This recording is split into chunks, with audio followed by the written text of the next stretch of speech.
ladies and gentlemen, and welcome here to the Flatout Racing Network's coverage of race number 3, season 63 of the Rolling Thunder Gaming Talladega Challenge Series, as we are back here at the hallowed ground of Talladega Super Speedway, getting one step closer towards the end of the regular season and the impending playoffs. I'm Seth Cole alongside of Michael Norman. Michael, 2 races under our belts. 2 former champions have gone to victory lane.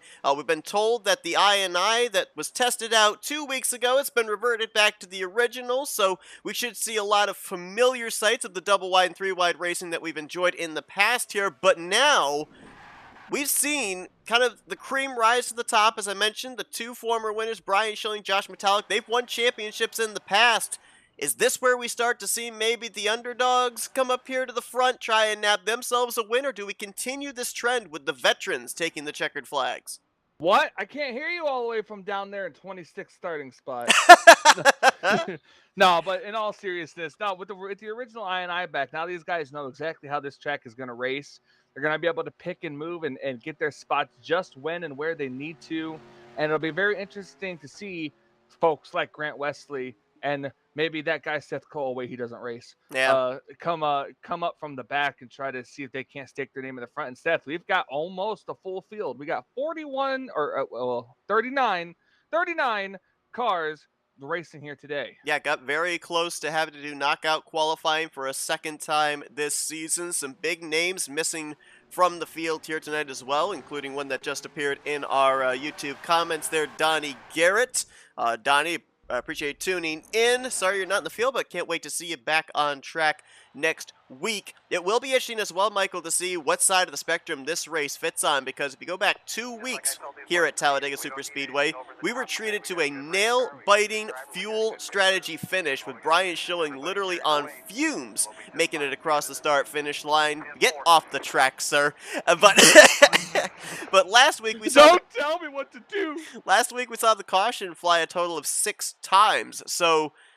I mean, just to put yourself in the mindset of a driver here getting ready for this one, what are you initially out of the gate planning for? Are you planning for charging up to the front early in preparation for getting that track position in case it's a caution fest, or are you already starting to think fuel saving in case this thing goes into a fuel strategy race like we saw in the season opener? Well, Seth, that depends on how many cautions we get. I mean, it's going to come down to if they come out at the time where it's just at the edge of a pit window. And honestly, I kind of hope it does, because I want to see that exciting finish again. Absolutely. You're hearing the command to fire them up. 66 laps await these 39 drivers. Chris Emery, by virtue of the random qualifying draw, will have the 000 on the pole position, a former winner last season, and he's alongside of Jessica Shelton, who comes into tonight's race sitting 7th overall in the point standings. Jeff Crivello is going to make up row number 2. Alongside me? Well, alongside the ghost of you. But it's actually going to be our winner from the season opener, Brian Schilling. He won 2 weeks ago in the Kodak colors. He's got the Busch beer colors this week, so we'll see if 2 different sponsors can go to victory lane in back-to-back weeks here at Talladega. Looks like we're not actually going to go off of me reading off the grid because of the somewhat staggered rows. So Mike Maggialardi will be in row 3 with Bob Dixon. John Godfrey in row 4 with Chris Elliott. And the top 10 will be Richard Martin and Jerm Lewis. Rodney Sullins will be back in row 6 alongside of Greg Lovell. Row 7, Glenn Harris and Terry Bombard. Row 8, Jim Glaude and Randy Waugh. Luigi. I got you this week, buddy. Row 9, Denny Carroll alongside of Bobby Farrell. And complete the top 20, Robert Breedlove and Bernie Mobbs. Row 11 finds Ulysses Sandoval and last week's winner, Josh Metallic. Row 12, Kelly Causey and Grant Wesley. Ken Roberts, he'll be alongside of Hank Middleton in row 13. Row 14, Cy Jones and Brian Lovell. Row 14 will be Bob Seminara and Mark Paglia. And complete your top 30, Doug Hulick and Greg Palmer. Jeremy Jeffries starting deep in the field. He's back in row 16 alongside of Jason Scheck. Doug Woolley will be alongside of Brian Rawson. And in the final row for your 39 cars, going to be Chuck McClure, the defending champion of the series, and Billy Elliser.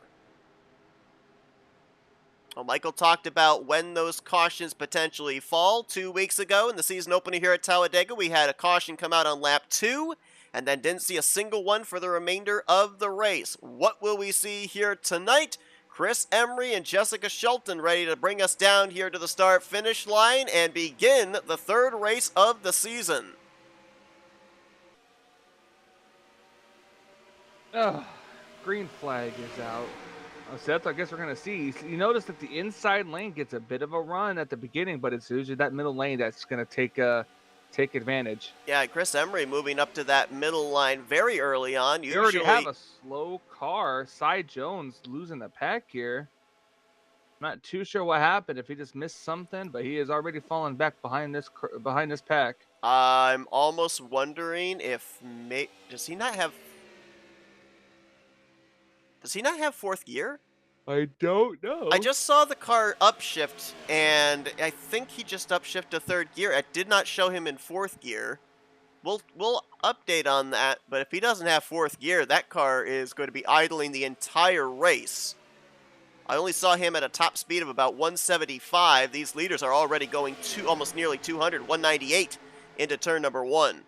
No, he just got really loose in the turn and then just kind of lost the pack. He never really upshifted to fourth.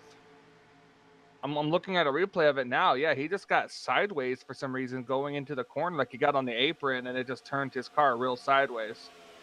But he didn't hit anything? He's good? No, he didn't hit nothing. All right, so he'll obviously be lobbying for a very early yellow to be able to catch back up. But fortunately, he didn't tear up his race car. Still gonna 3-wide racing we're seeing here. You might get that. Yeah, still gonna stay on the lead lap at least for the moment as top 7 or 8 at the front single file. Here's that 3-wide you were talking about. Demar caught in the middle along with Bobby Farrell and Bernie Mobbs. Gonna go 3-wide a little further up here. Jeff Crivello puts Greg Lovell in the middle. Randy Waugh. I gave you the pause. Oh, man. Randy Waugh up there on that top side with Jerem Lewis.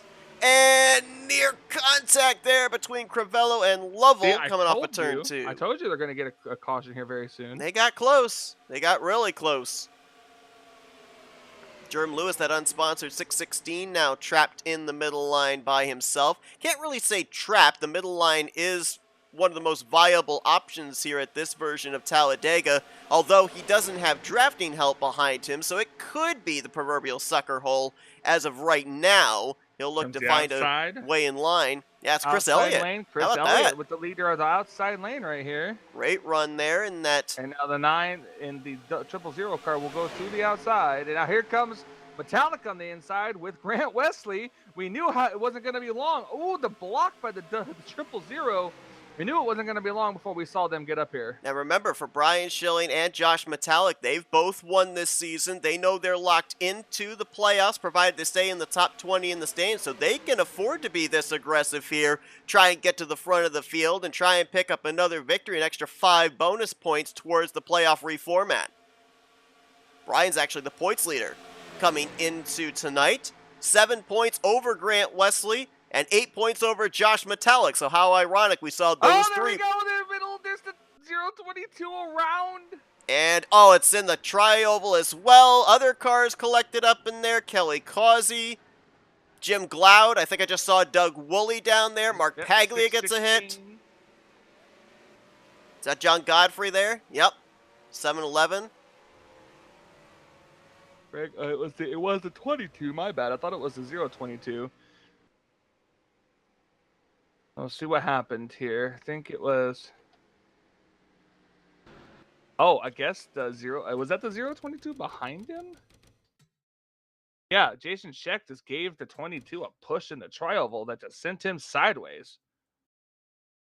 So a couple of similarly numbered race cars, nose to tail there. Yeah, he just pushed him out like he wasn't even there.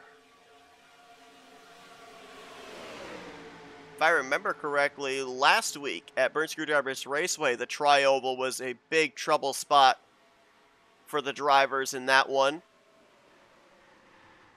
And there you see the follow-up contact there with Jim Glaude, Kelly Causey.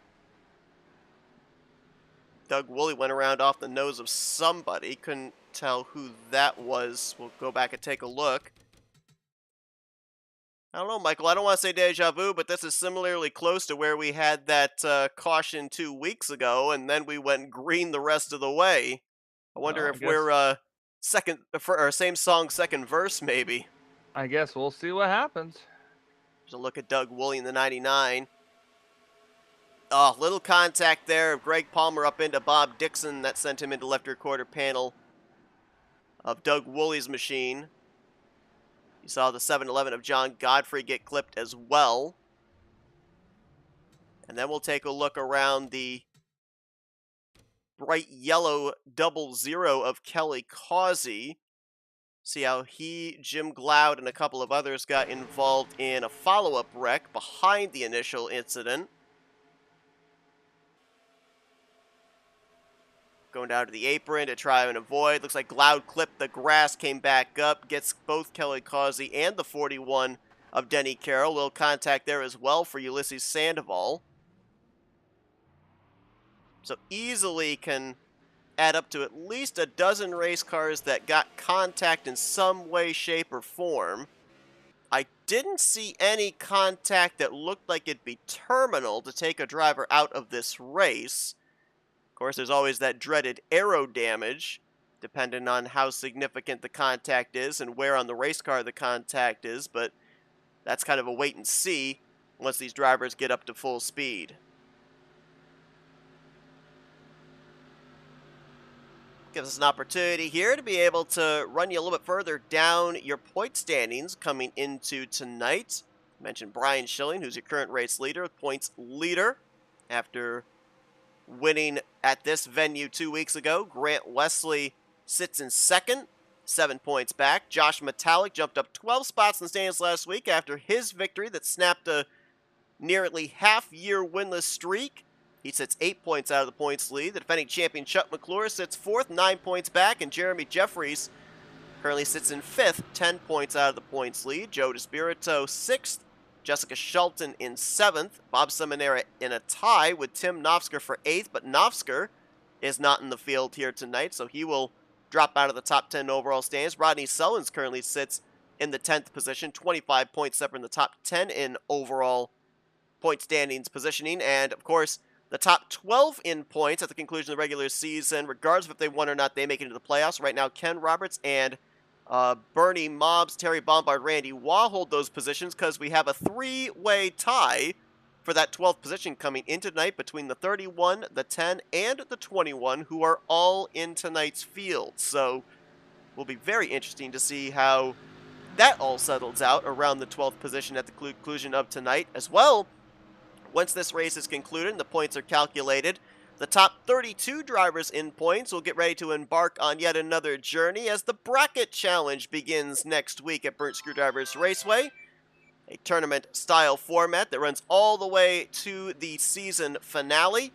We will whittle it down from 32 drivers to one, Joe DeSpirito, the defending Bracket Series champion. And, of course, where you end up being in positions 1 through 32 determines your seeding and your matchups at the conclusion of tonight. So, even though right now you may be sitting up inside the top 12 in the standings in a playoff position, if you end up running well enough here tonight to jump from 12th up to 8th in the standings, that might improve your matchup schedule for this bracket challenge. You never know. But you do. But you do, but you don't. Exactly. And I honestly, I know that it's supposed to make things more exciting and more interesting and whatnot, but to me, as a driver, and you know me because I usually have a rather low mental capacity for things, that's just one more thing to worry about. I've raced with these guys. I've been in the middle of these three wide battles and whatnot, been scared to death. I've been in a literal cold sweat, and then you're going to have me have to pay attention to where that driver is I'm facing off against that week in the bracket challenges. I don't need that added pressure. For real. Now, Brian Schilling coming to pit road, so he's got that bonus point for a lap led. And Bob Seminara is going to stay out. Now, this is interesting because if the lights go out, Seminara is committed, more than likely. He's going to be leading us to green, and he has not pitted under this caution period. He and Schilling were the only two that hadn't yet come to pit road. So if the lights do go out, he's going to be about 4 or 5, maybe 6 laps shorter on field than everybody else. And there you see it. Lights out on the Robbie Nice's tribute pace car. So gutsy call here by Bob Seminara. He's obviously got to be planning on a caution to be coming out in this fuel window to get everybody back on the same page, the same fuel strategy.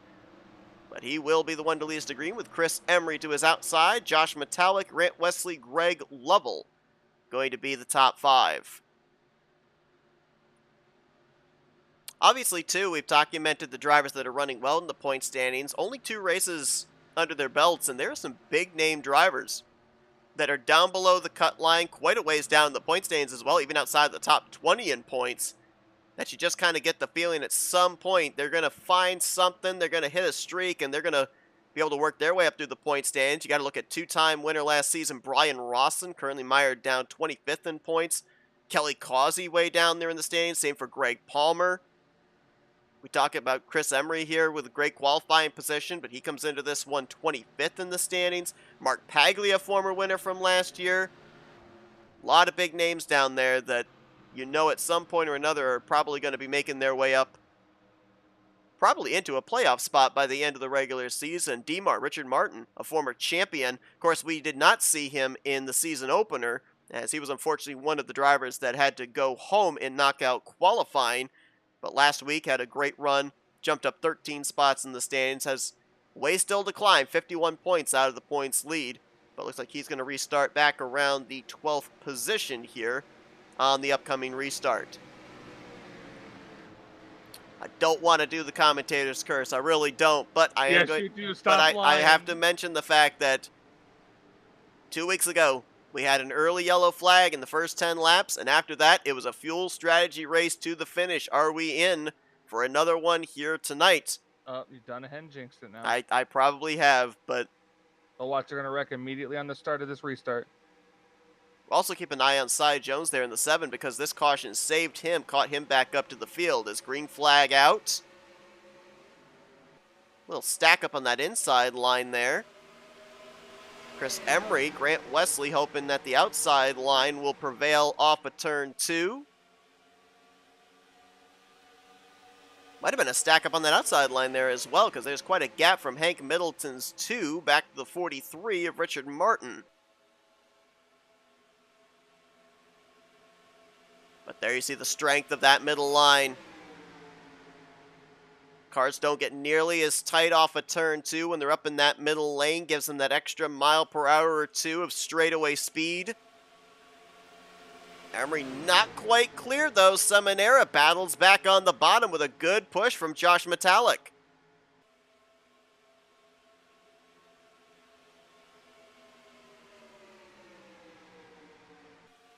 Oh, spinner! That's Bernie Mobbs around. Another driver I think was also spun out. No caution. That was John Godfrey, the other machine. Both cars spun off the racing surface, so green flag remains out on the track. That's 3 wide for the lead now. Seminara on the bottom. Emery gets shifted to the middle. Grant Wesley goes to the top with help from Shelton.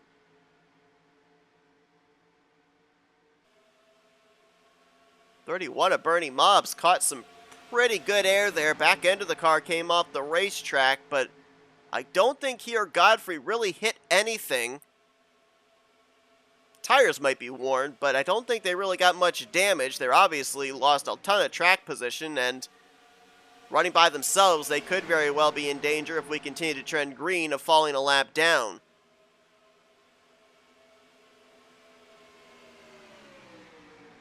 Things a little settled out here up at the front. Top 6 or 7 have gotten themselves single-filed out. Let's drop a little bit further back, see who else might have gotten stacked up from that incident there. Jason Scheck and Doug Woolley back here. Also Jerm Lewis and Greg Palmer. These drivers may not necessarily have been involved in the incident, but must have had to have slowed up to avoid getting involved, and that loss of momentum certainly has lost all of them the draft at the tail end of this lead pack. So about a half dozen drivers now would love to see a second caution this evening as Seminara continues to show the way.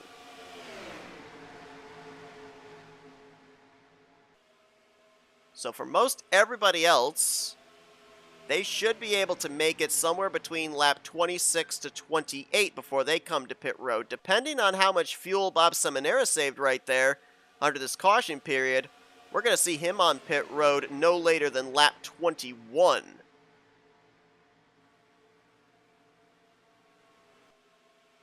Outside line starting to form. Grant Wesley up to the top. He's got some good help there with Jessica Shelton, Hank Middleton, Brian Lovell trying to catch up there. Didn't take very long for Chuck McClure to make his way up here to the front after qualifying in the random qualifying draw back in the 35th position.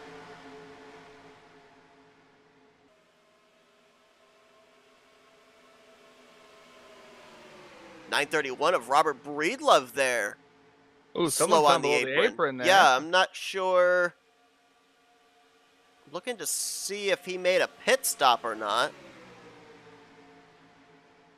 Not certain.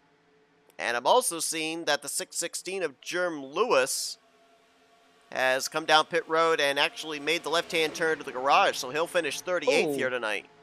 Yes, just about got turned up there.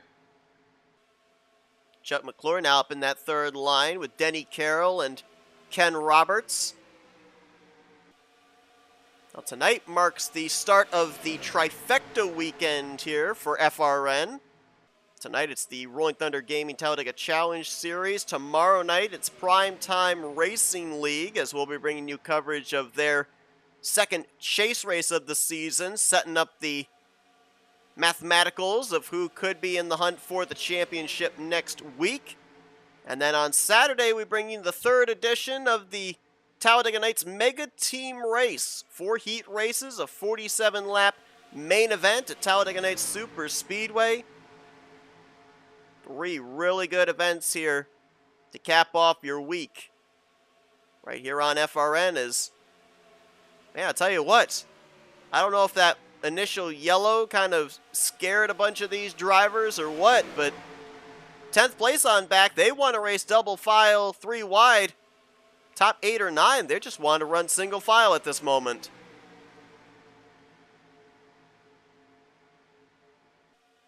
Shelton now finding a way down in front of Jim Gloud as we've separated into 2 rows rather than 3. Hank Middleton leading the outside line now with Grant Wesley, Chuck McClure, a couple of good pushers behind him. Trying to get him up into the top 10. This is around the, I believe, 8th, 9th position right now. Chris Emery, our pole sitter, going to move up there with this outside line also.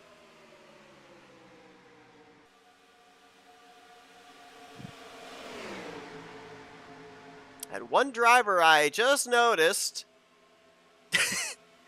I know I'm making comparisons to last week, or not last week, but the last time we were at this track 2 weeks ago. But look who's hanging out at the tail end of this pack. Brian Schilling in the 4 car. Do you think he's playing the same strategy he did when he won the season opener?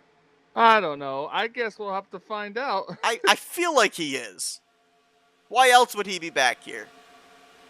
Because he sucks. I'm just kidding. Brian was able to make it 1 lap further than everybody else on fuel in the closing stages of race 1. He ran out of fuel through the tri-oval. Didn't have enough fuel to be able to do burnouts. He peed in the gas tank, and the race car didn't tell the difference. I'm not sure that It may not make logical sense, no. But that's the only way we can explain it. Maybe he used Busch beer. No, I'm not doing a sponsor plug. These 4 cars right here have gotten themselves all lined up, trying to catch up to the tail end of the lead pack. 3 of them on the lead lap right now. Palmer, Woolley, and Scheck. Robert Breedlove is 1 lap down. He's the only driver in line for the lucky dog if we were to get a yellow. We've gotten racy up here at the front again. Big push there from Chris Emery to the 21 of Randy Waugh. Luigi. Who actually edged out and got the lap led that time by. He edged out. Okay. 2 by 2 by 2 all the way back I feel like to around the 11th or 12th row. You know what, Seth? Ah, Hakuna Matata. it's a wonderful phrase. At some point, we're going to see the hand out the window for Bob Seminara. We're getting into that point where he's going to have to pit. Ugh. Hank Middleton now moves down in front of the 712. Question is going to be, a lot of these drivers, with them pitting under the caution period, they'll be able to go another 2, 3, 4 laps further than Seminara. Can Seminara lobby for some other drivers to come down pit road with him? Because if he comes down pit road all by himself, he's going to have a very difficult time merging back with the pack after we complete an entire green flag pit stop cycle.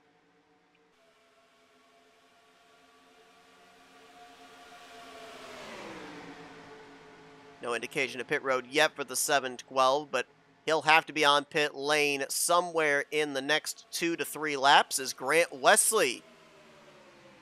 He'll go to the point. Look at the run he had. Good help from Chuck McClure and Ken Roberts. Ooh, Seminara with a little side to side there around the battle for 7th place.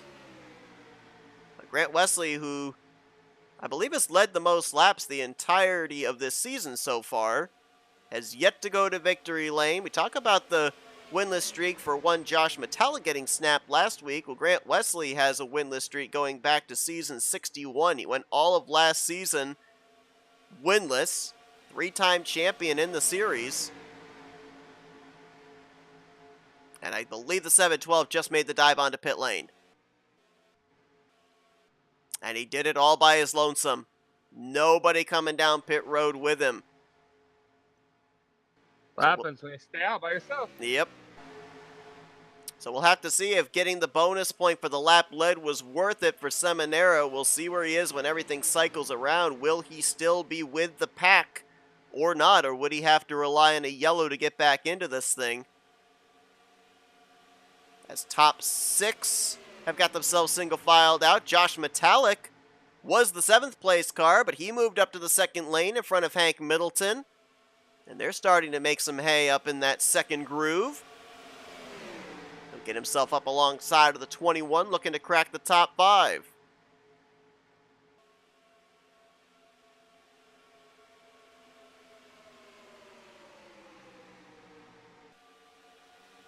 Ulysses Sandoval right now holding down the 4th position. Ulysses 30th in the standings coming into this one. Talked about a number of drivers that really need a good run this evening. He would be a driver that would fit that criteria. And we're getting somewhat close, not quite there yet, when all these drivers are going to have to come to pit road. I'm going to guess to say probably about 5 laps. Yeah, I think you're right. But Seth, you know, we talked about this before. I talked about it pre-race already. It didn't take long for that 88 to get to the front. Nope, not at all. Grant qualified in the random qualifying draw 26th. I still qualified better than him, though. You did. You did. I did too, actually. I qualified 2 positions better. You qualified 26th. And he qualified 28th. Okay, that's fair. But technically it would be 26th because you and I didn't start, so gain him 2 positions. We could say he and I both qualified 26th, but then that would confuse everybody and ourselves.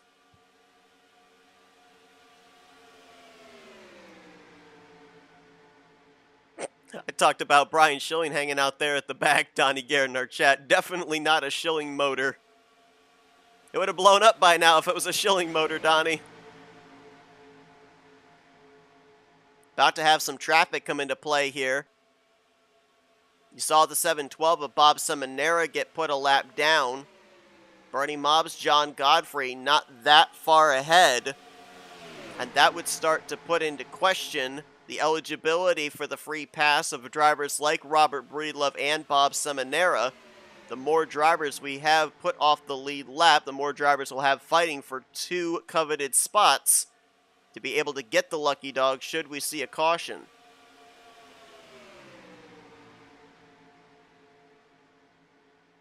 Heard about 3 laps, so I think I was right. Little birdie told me 3 laps, and it's been almost It's been like, what, 2 laps since I said 5 laps, so I was actually right on the money. And it probably will see most everybody in those 3 laps. There hasn't necessarily been a clear driver that's been out in front the entirety of this run outside of Bob Seminara, and he's already made his pit stop. So I don't think anybody is going to have a disadvantage, like that 1-lap disadvantage of being out in clean air. I even think Grant, who's been out in front for these last 5 laps, I think he still would be around the same fuel number as the drivers behind him and would be able to come to pit road the same lap that they do. 9 of Chris Elliott was way up the track there. Like he might have been trying to drop to the back. There you see John Godfrey and Bernie Mobbs getting put a lap down.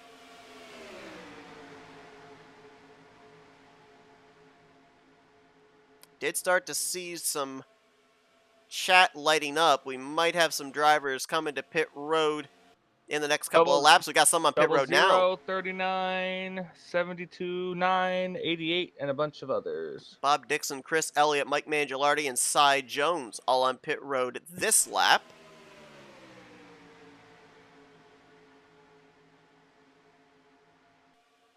We advertised 39 drivers. We're going to take the green. I believe the driver that did not start this race was the 56 of Jeffrey Elliott. As we'll drop back and see if we... You said the 00. He's up on the top here. We'll see if he comes to pit road or not. No, he didn't have a choice. He had to stay out an extra lap. Wow, look at this gaggle of cars. Can they all make it on pit road? They did. Bernie Mobbs, I think, may have had to go around the right side of the cone, but they all made it on pit lane, and that's going to be very congested. It'll be interesting to kind of watch the fallout of that, because while we're kind of following them getting onto pit lane and then following the other drivers, we don't necessarily see what happens from commitment line on entry to commitment line on exit. A lot of contact takes place. A lot of drivers get boxed in or out of their pit stalls. So that's gonna be like highway traffic there, rush hour traffic on pit lane for, what was that, nearly 24 drivers on pit lane altogether. Here comes Rodney Sullins in, Brian Rawson, Causey in this time. His name is Brian the Buy-in Rawson. I almost called him Bryce Rawson for some reason. I don't know why in my head. Bryce McQuaid? Yeah, maybe. I don't know. I don't know, we haven't seen or watched his stream in forever. He doesn't stream very often anymore anyway. I think he does. We just don't ever get any of his notifications anymore. Yeah, probably. I don't think anybody else stayed out. I think that everybody that came down pit road of that group were the last ones to pit, so we'll keep it here with the 88 of Grant Wesley, who potentially will cycle back out to the front with Chuck McClure and Ken Roberts right there with him. Nice to see Jeremy Jeffries in the field here tonight. There was some question as to whether he was going to be able to take the green flag here tonight. Some problems going on. I believe it's his sister-in-law, if I remember correctly. Had surgery this afternoon. Hope everything's going well with that. But nice to see former champion Jeremy Jeffries from season 61 in the field here tonight, and currently holding down what I think will eventually be the 4th position. Jeremy 5th in overall standings coming into tonight. And indeed, the drivers that came to pit road in that first group, at least at the front of that first group, are going to cycle back out at the front, with Wesley to the lead, McClure in second, Roberts, Jeffries, and Metallic the top 5. Chris Emery will be 6th. Randy Waugh in 7th. Luigi. 8th place will be Greg Lovell. 9th, Rodney Sullins. And Brian Lovell is going to complete the top 10. Just keeping an eye on our scoring and telemetry, and I'm not 100% certain if it gave any accuracy, but I didn't see anybody hit with a black flag penalty. So I believe we completed an entire green flag pit stop cycle with everybody making pit road speed correctly. With everybody saying. Sorry, you set yourself up. I did. Everybody saying. Now. L.A. Knight. Yeah. Now, I didn't see anything as far as black flag penalties, but I do see the 28 of Mark Paglia had a very slow stop and lost a ton of track position. He's right now the last car on the lead lap, back in 34th position. There he is. So there may have been contact on pit road. I'm not 100% certain. They're not showing that he had to make an extra pit stop for a pass-through, so would not have been a black flag penalty. And the 31 of Bernie Mobbs, I want to check in on him. He is right now being scored one lap down in the 36th position. And the reason why I'm talking about him is because we mentioned when that big group of cars came to pit road, it looked like he entered pit lane on the right side of the commitment cone. That usually indicates a 30-second penalty, which obviously is why he would have fallen one lap down. So Bernie currently in the 36th position. He is the second car -1. John Godfrey, the first car, one lap down. We'll have to wait and see if those two will be able to get the free pass. And how about Bob Seminara? We saw him come to pit lane all by himself. Wondered if he'd be able to cycle around in the tail end of the lead group or anywhere in the lead group, and there he is, 21st position last time by, but he is indeed in the lead pack. So while he still sits at a fuel deficit to everybody else, about 5 to 6 laps less fuel each run, he did by himself on a pit stop still manage to cycle his way around into the lead pack. So well done to him.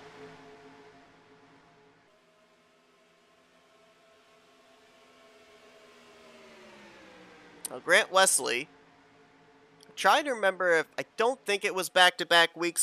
I know that 2 weeks ago he led the most laps, ended up finishing on the podium but didn't get the checkered flag.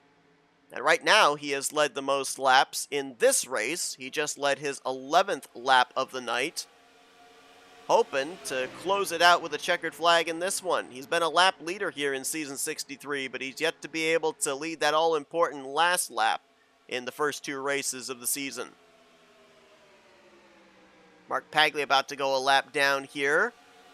So now that will muddy the waters in the lucky dog battle between himself, Godfrey, and Mobbs.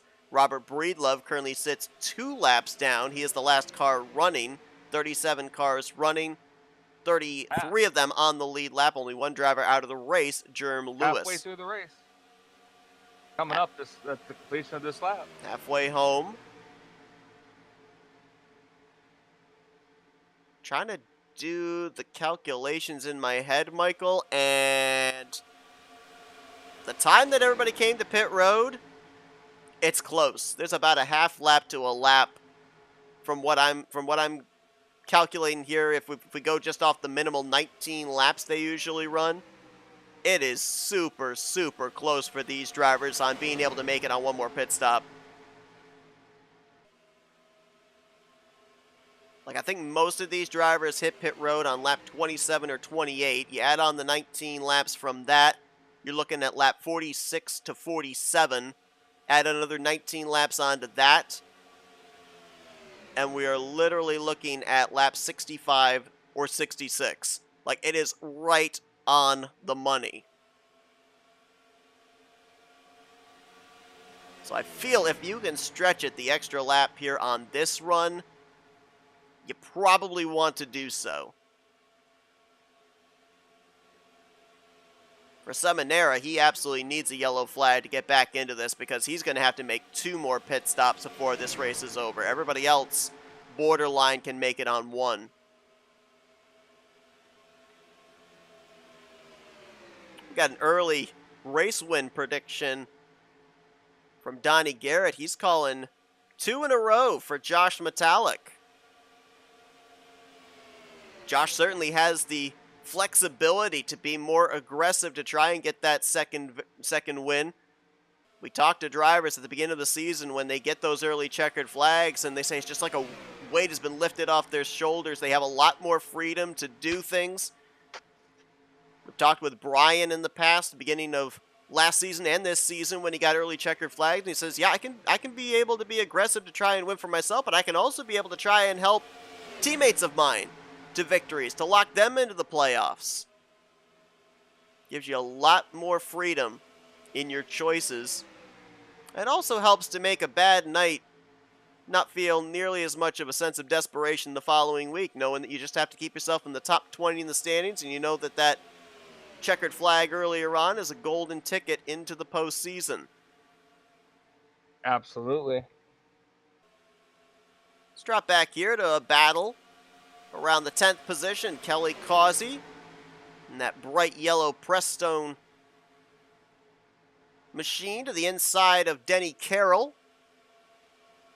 Brian Schilling right there behind him on the inside line. Brian Lovell up there on the top side. Car in the wall, and around goes Doug Hewlick. And this is going to be the caution that a lot of drivers were wanting to see.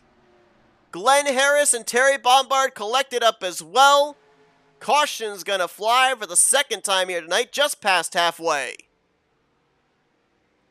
A lot of these drivers are going to be able to catch back up. Mark Paglia collected up in that one as well. But there's still got to be at least one more pit stop after this. Honestly, I think at this point in time, Michael, we're going to see 2 pit stops. I think That's if they what come... I was telling you. I said there's going to be one more pit stop after this. Oh, okay. Wow. Pay attention, man. What's your excuse on that one? My excuse is that I'm old. That's my universal excuse. Well, it doesn't work this time. It always works. Nope. Why weren't you paying attention? I'm old. Why weren't you listening? I'm old. Why didn't you pay your taxes this month? I'm old. Every time, I'm telling you, it works. And then they look at you. How old are you? 32. Oh, that's not old. Yes, it is. That's the reaction you get? Yep. I tell them I'm 32, and they look at me and say, wow, you are old. Speaking of old, these jokes are getting old. Let's go back and look at a replay of what happened. 23 of Doug Hewlick was the car I saw get out of shape. I think he was trying to make a move up on the top side, 3 wide. Terry Bombard, the car behind him. Oh, no. I thought he was moving high to make a move, but he actually got bumper grabbed up into the outside wall.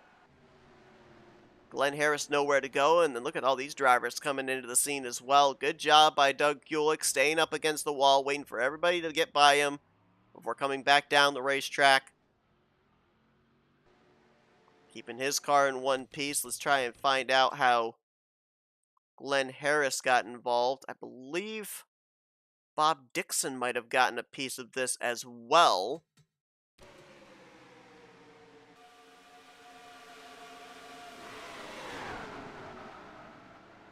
Bob was able to keep it going, though. Mark Paglia spins off the nose of Robert Breedlove. Now, that will be interesting to kind of keep track of, because I believe Paglia at the time was running as the first car 1 lap down, so he would have been in a lucky dog position. We'll see if he still ends up getting the free pass, even though he was involved in this. Let's see if we can get another camera angle here of the contact between Hewlick and Bombard. I think it's just bumper grab in the right rear quarter panel. Might have been a tiny bit of checkup right there. Hewlick getting close to the back bumper of the 43 of Richard Martin. And then the bumpers were just uneven between the 23 and the 10. Pretty good impact into the outside wall for Hewlick. We'll have to see how that affects him for the remainder of this race. But caution out for the second time here tonight, so we will not have a repeat of 2 weeks ago.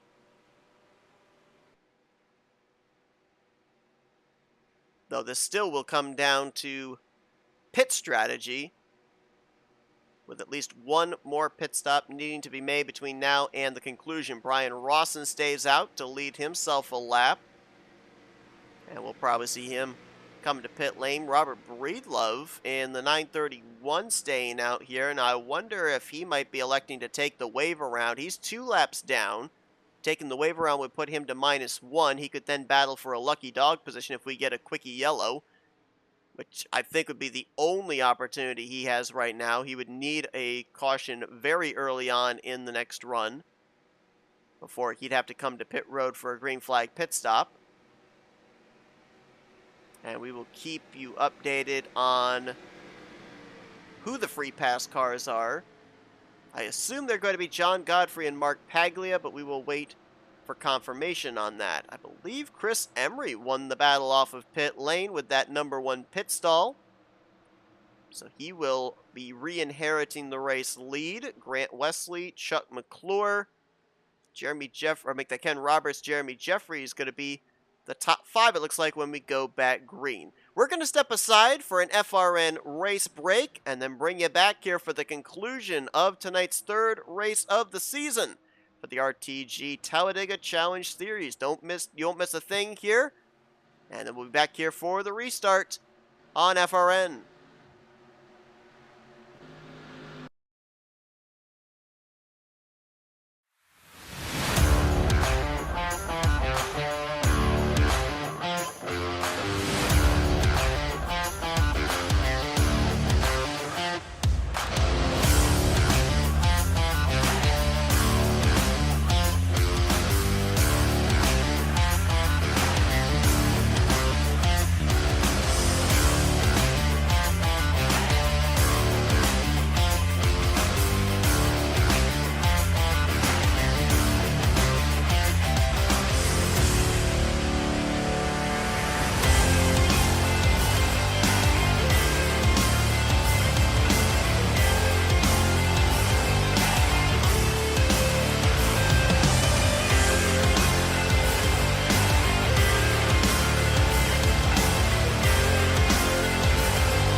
Doubled up for the upcoming restart. God dang it, Seth. Stop stealing all my fries. I mean, they're too good. Andy Fox Late Model Series fries. Best fries in the business.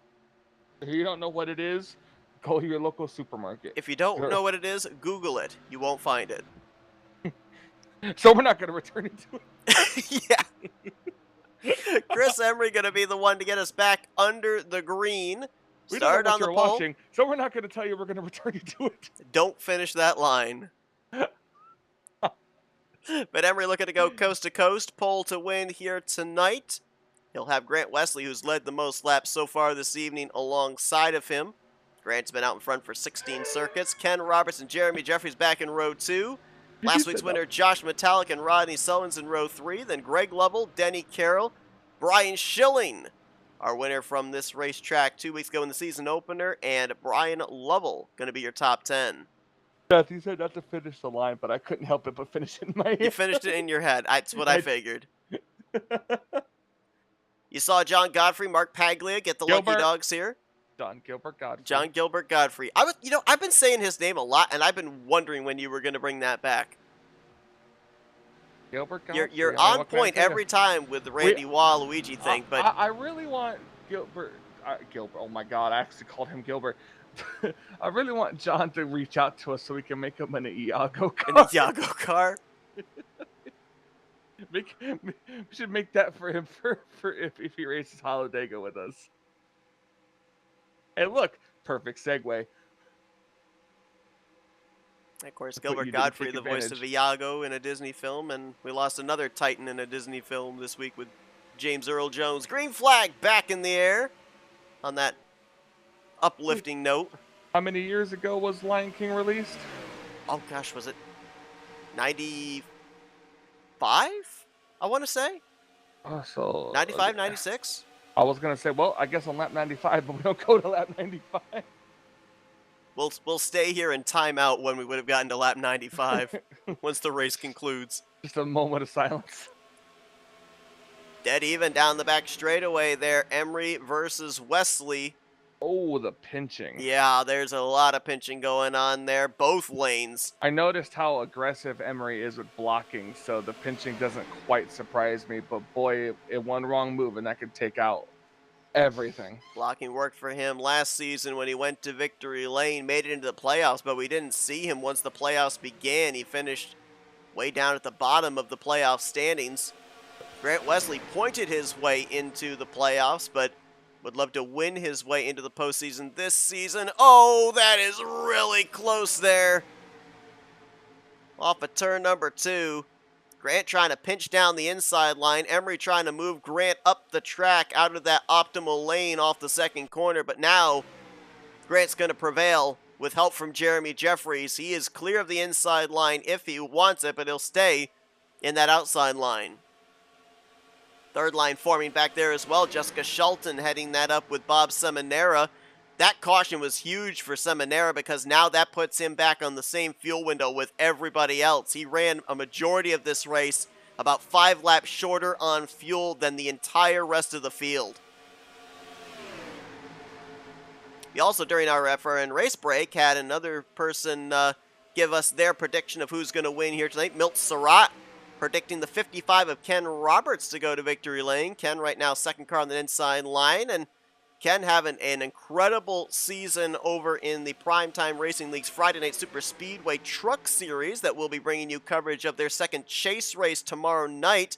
Ken, a 3-time winner this season, dominating in the points, and I'm going to have a talk with the PRL officials tomorrow night to see if there is a number that he would need to reach to lock up the championship 1 week early, but I think he has a 41-point advantage heading into tomorrow night's race. He might be able to lock up that championship as early as tomorrow night, so we'll have to wait and see. Look at that third line. Denny Carroll, Hank Middleton, and the pinching continues in all 3 lanes. I don't think we're done with yellow flags. Oh, and we nearly just had it right there. Stop it. And now we have it. Yep, that's Richard Martin around. And I think 6 as well. Chuck McClure, Brian Rawson to your point, Mike Mangialardi.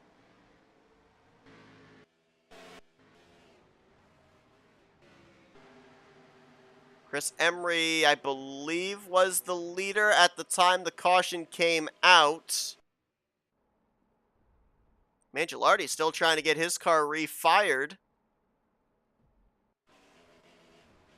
And had to call a tow.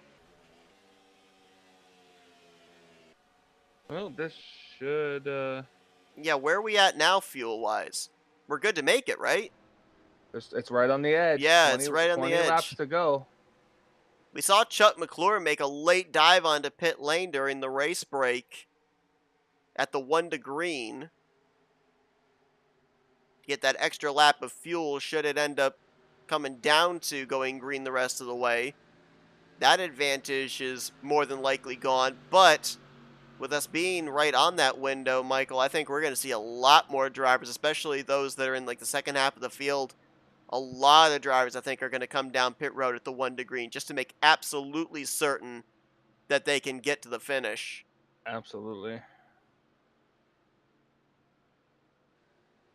I believe Bernie Mobbs and Robert Breedlove, neither of those drivers were collected up in the incident. We'll go back and look at the replay in a minute. We're going to stay here, actually, with the leaders coming down pit road because I think this is going to be the final stop of the night, so this is the money stop. But Breedlove, that call to take the wave around worked as he went from 2 down to 1. And he will get the free pass. So all 37 drivers running will be back on the lead lap for this upcoming restart. As see, Grant Wesley has a very early pit stall there after slotting in the 28th position in the random qualifying draw. Emery will have the number 1 pit stall, so he won't have nearly as far to go to pit road exit. And I'm assuming this is just going to be a fuel-only stop. I don't think anybody's going to necessarily go for tires. There you see Jessica Shelton in the second pit stall. Emery down and away. Wesley comes out right behind him. Ken Roberts, Rodney Selwyn's, Jeremy Jeffries were your top 5 leaving pit lane. Very, very quick pit stop for everybody there, since they had all pretty much been to pit road 2-3 laps prior. Just topping off the fuel tank to hope that that's going to get them to the conclusion of this race, as we'll now go back and take a look at what brought out this caution. We had a near caution and then the eventual caution as Richard Martin was turned around facing the wrong way in the grass on pit road I just saw. And he was the car that went around here for this yellow flag. Now we'll bring it back here to the exit off of turn 2, but watch a little further up ahead if our cameras catch it. The Rusty Wallace throwback of Hank Middleton gets out of shape right in front of Jessica Shelton. Right there, bumper grab with Denny Carroll and Middleton. They go 4, almost 5 wide, and then I think they checked up behind, and that's what led to the contact that eventually spins Richard Martin around, Brian Rawson as well, Chuck McClure, and Mike Mangialardi.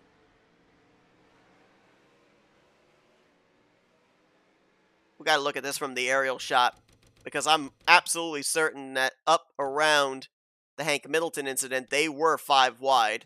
We'll see if we can slow it down a little bit here to show. Watch the top of your screen. There's the 2 getting out of shape. Now we're 4 wide, not quite 5. And then right there, oh, another case of bumper grab as Demar gets hooked by Brian Rawson. Bob Dixon gets a little piece. Gravello gets the wall. And then there you see McClure and Mangialardi. Little contact there for Robert Breedlove, but he kept going. John Godfrey was on the bottom of your screen. He was hard on the brakes, expecting a potential corner wreck going into 3. Godfrey had just gotten back on the lead lap, and that is what happened to bring out the yellow flag. I am going to go to the little commentator's room. Okay. We've been fortunate tonight. We've had 3 yellows, but we've not had any wreck that necessarily looks significant enough to take a driver out of the race.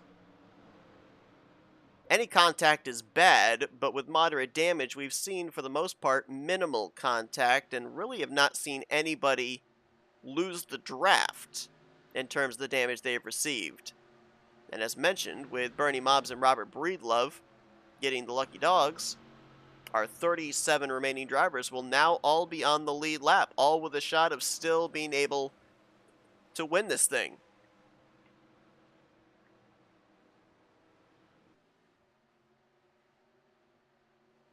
Milt, don't agree with Michael. He gives me enough grief about the commentator's curse.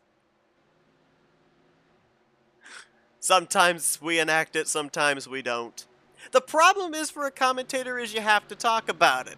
And you know that in talking about it, you're probably tempting fate. So it's a double-edged sword. There you see Mobbs and Breedlove up there getting ready to take the free passes. Bernie Mobbs, of course, had the pit road penalty for the illegal pit entry during the Cycle Green Flag pit stops, had the 30-second penalty that trapped him off the lead lap. Robert Breedlove had some type of an unscheduled pit stop. I'm almost wondering if he served a pass-through penalty for that incident that involved Bernie Mobbs and John Godfrey earlier on in the race. And that might have been why he got trapped a lap down. Cannot confirm that because we didn't see the incident itself and what caused it, but we saw him slow on the apron coming off of turn 2, so these 2 will be back on the lead lap, and we'll get ready to put them back under green.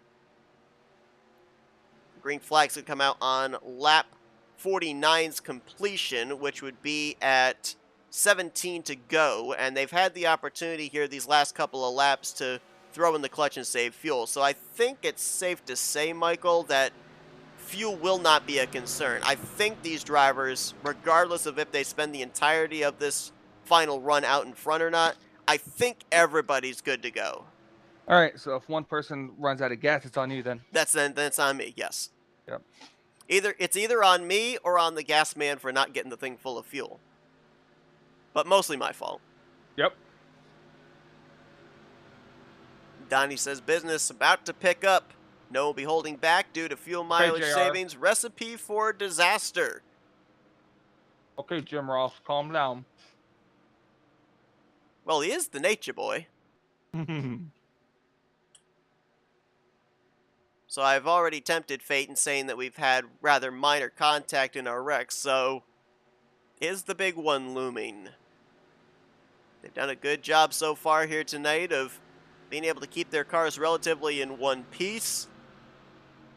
All drivers running going to be on the lead lap, minus one driver in Mike Mangialardi. We saw him have that issue of getting the car refired in the grass over in turn 3. He had to call the tow back to pit road.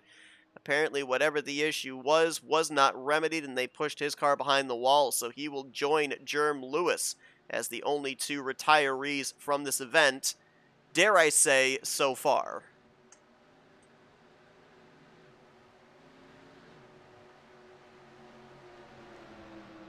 So Chris Emery, Grant Wesley going to be the front row here for the upcoming restart. Ken Roberts, Rodney Sullins in row 2. Jeremy Jeffries, Jessica Shelton, row 3. Row 4, Denny Carroll and Brian Schilling. Greg Lovell and Randy Waugh, your top 10. Green flag set to fly. Both drivers anticipating it. Green flag in the air. Nice little jump there for Grant Wesley, but he's separated from Rodney Sullins. Chris Emery does have Ken Roberts right there with him. Roberts had a little bit of a gap. He could have jumped up to the second lane if he chose to, but he stays on the bottom with the 000 down the back straightaway. Now Rodney with a good push from Shelton gets up to the bumper of Grant Wesley. Emery clear of both lanes. Shades the middle, but stays to the bottom with Ken Roberts. A couple of drivers near the rear of the field trying a third line there. I believe that was Brian Lovell, John Godfrey up there. Nobody anywhere close to the front of the field venturing into that third lane yet, as now Emery feels the momentum up on the top. He'll move up in front of the 88 of Grant Wesley. Here's Seth. Take some popcorn. We know you want this for this finish. Oh, I tell you what. You better have a couple bags of popcorn, a couple of beverages too, because this is about to get good as they are again pinching each other off of turn number 2. A little slide up there from both cars leading that inside line, Roberts and Jeffries. Here's a third line. Brian Schilling, no help yet. It is coming in the form of Hank Middleton. And I believe Middleton had Kelly Causey behind him. Yes, he did. Ulysses Sandoval trying to get a third lane go. Now Jess jumps up to the outside lane. Ooh, and now really fanning out there. Brian Schilling tried to get to the outside of Ulysses Sandoval. They were nearly 4 wide through the tri-oval.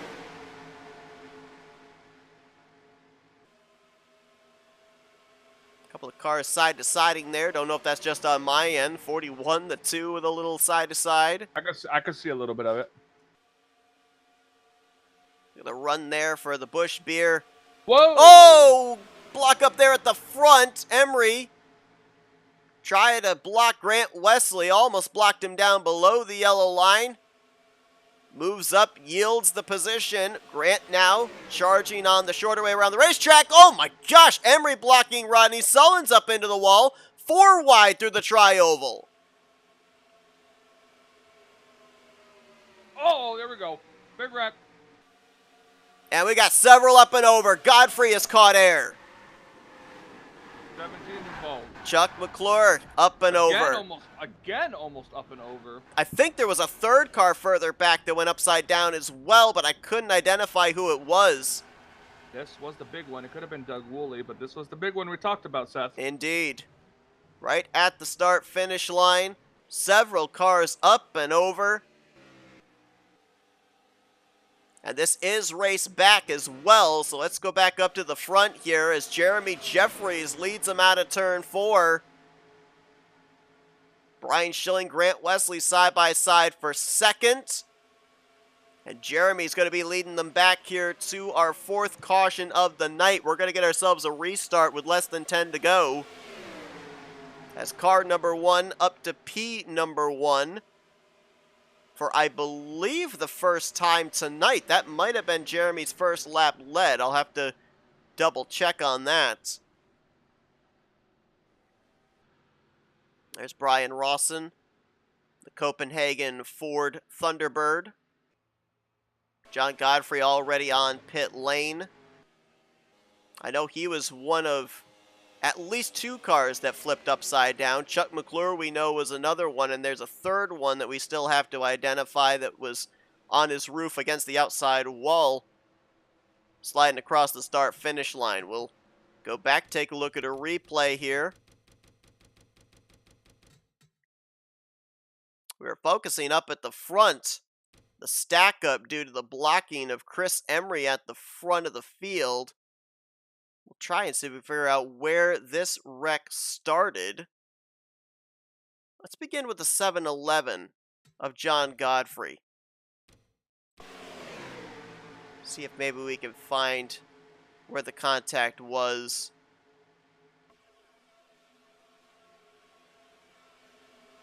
Oh, right there.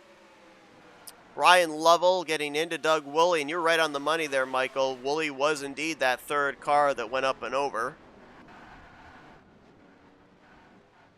Jim Glaude up into the wall there, top right of the screen. After contact from Bob Seminara, Bernie Mobbs, who had just gotten back in the lead lap, collected up. Bob Dixon. And there were a bunch of others. Let's put the focus on the 99. First car that got out of shape. We've had a lot of bumper grab here tonight, and I feel like this might have been yet another case of bumper grab coming into play.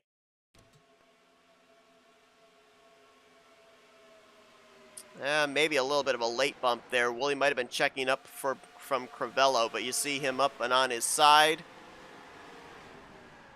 Roof up against the outside wall. And then the car goes up and onto its roof, lands back on all 4 wheels, but does indeed do an entire rotation of a flip.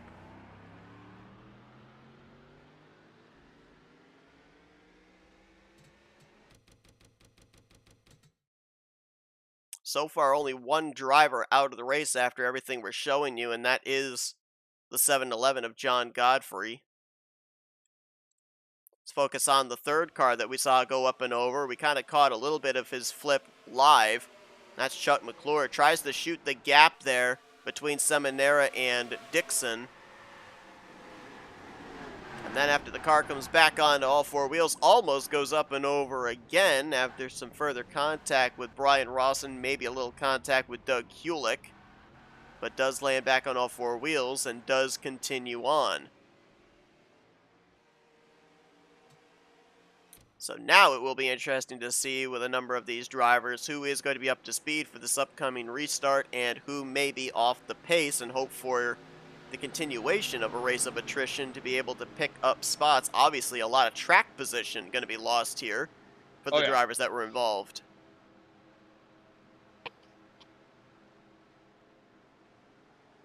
Interesting to see who's going to come out on top of this, Seth.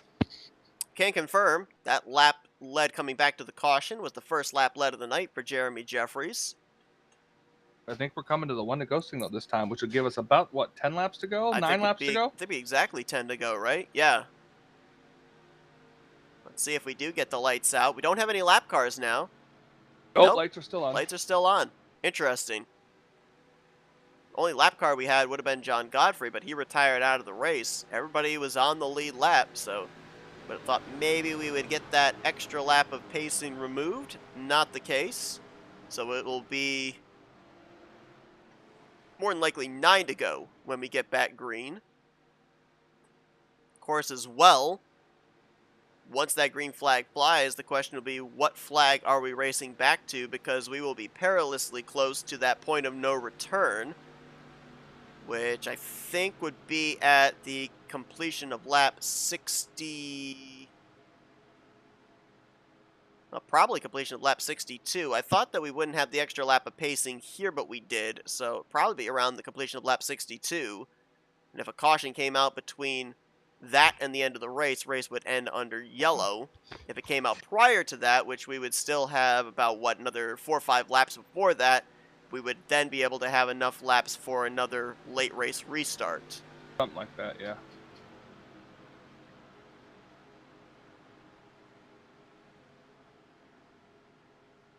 So take a look at who we've got up here at the front of the field. Jeremy Jeffries, looking for his first win on the season, champion from a couple of seasons ago. Brian Schilling, former champion and winner the last time we were here at Talladega 2 weeks ago when he won the season opener. Grant Wesley, who's led a ton of laps here in the early portion of this young season, but he's yet to get a checkered flag, riding a 1+ season winless streak. Been a long winless streak for Ken Roberts as well, trying to get back to victory lane after he's had a pretty good start to his season. And again, I'm going to say it because it is a little pet peeve with me. Grant and Ken managed to find each other in the same row again, the similarly colored cars. I know that they worked this out just to mess with me. Hank Middleton, though, his... Did they? Did they, though? They have to have. They have to have. Hank Middleton's first start of the season, though, going very well. He's been strong inside the top 10 the entire evening, and he'll restart in 5th. Chris Emery, after starting on the pole position, currently in the 6th spot, looking for his second win in as many seasons. Denny Carroll, looking to be a first-time winner here in the Talladega Challenge Series. He'll line up in 7th. Jessica Shelton, been a long time since she's been to victory lane. Been very consistent season after season, pointed her way into the playoffs, but would love to get a checkered flag as she's currently in 8th. Josh Metallic looking for back-to-back wins. Donnie Garrett called the shot there for Josh Metallic to get 2 in a row. He lines up in 9th. And Greg Lovell going to complete that top 10. Greg's been up here in the conversation late in both races this season. It's not panned out necessarily to his favor once the checkered flag waves, but he's been in the conversation and in the conversation again, completing out the top 10. Rodney Sullins lines up in 11th. Randy Waugh in 12th. 12th. With Kelly Causey, Bobby Farrell up in the top 15 and 14th place, and Greg Palmer completing the top 15. Are you pulling a Dante Ricky? Are you eating? I may or may not have had a mouthful of Doritos. Aha. So you're rooting for Chris Elliott then? Maybe. The Dorito they're nacho cheese Doritos. Yeah, what's Chris's sponsor? I believe it's Doritos Blaze. I've never actually heard of that. I'm assuming it's got to have some kind of like a kick to it, It's like spicy. some heat to it. Mm-hmm. Oh yeah. So you mean so I've what you're saying never is had it. I would like it. I've never had it, but sorry, I had a little birdie in my ear just go, "We don't talk about Bruno." But Who yeah, talked I'm about assuming- Bruno? I don't know who. Apparently, she was. Oh, okay. Okay, so it looks like it's going to be a total of 8. 8 laps remaining. Ooh, excuse me. Well, 9 laps remaining, actually. It's your face laps remaining. My face is apparently 9. Green flag back It's a in 9 the air. It's a 9 out of 10. No, it's a 9 out of 100. You're being way too generous.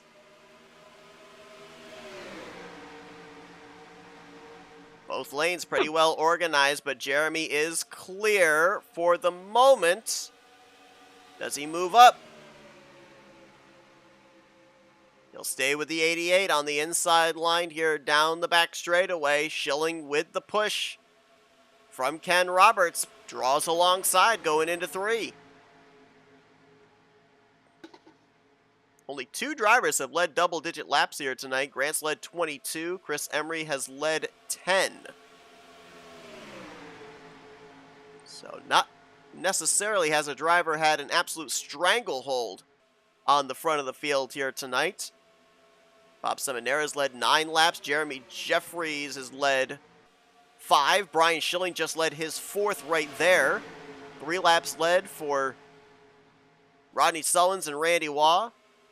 Luigi. And then 1 lap led apiece so far for Brian Rawson and Chris Elliott.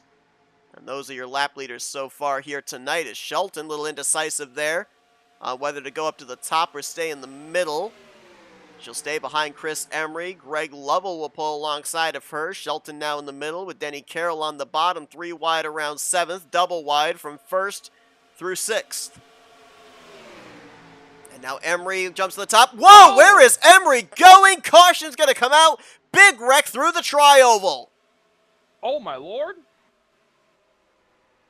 Holy moly. Jessica went high into the air. Biggest wreck we've had so far tonight. It was before the point of no return. We're still wrecking just before the start-finish line.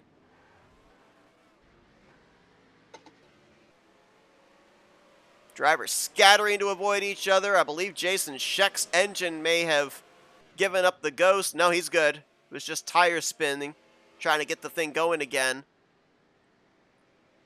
Buddy, but I'm not sure necessarily what the 000 was doing there. He moved up to the top, shot back down to the middle, and we've got ourselves a big one to close out this one. Yeah, how about that Narnia trip, huh? Well, we're about to take a look at that Narnia trip. How you guys doing? We're doing okay. The air's not as thin down here. Well, I mean, she was just about kind of eye level with our booth there, Seth. So nothing but blue.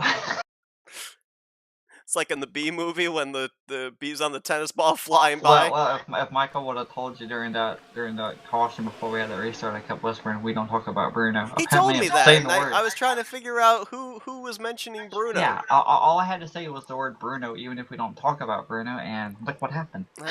Bruno took revenge. Wow, wild ride there. Greg Lovell is well up above the catch fence.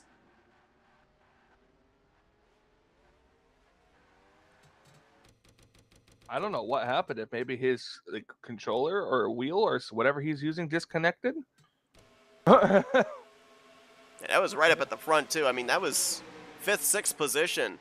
So not a lot of opportunity for drivers to be able to avoid. Middleton there somehow was able to get it going again. And then there you see the drivers that were trying to avoid the wreck making contact.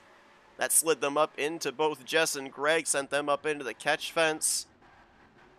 Yeah, it's just that, like you said, when the wreck happens up at the front like that, and you're in the middle lane, or even obviously the 3rd lane, there's nowhere to go. You have to either make an evasive action, which causes you to make contact with the wall, or somebody runs you over because you've slowed down with the momentum, and you get the point.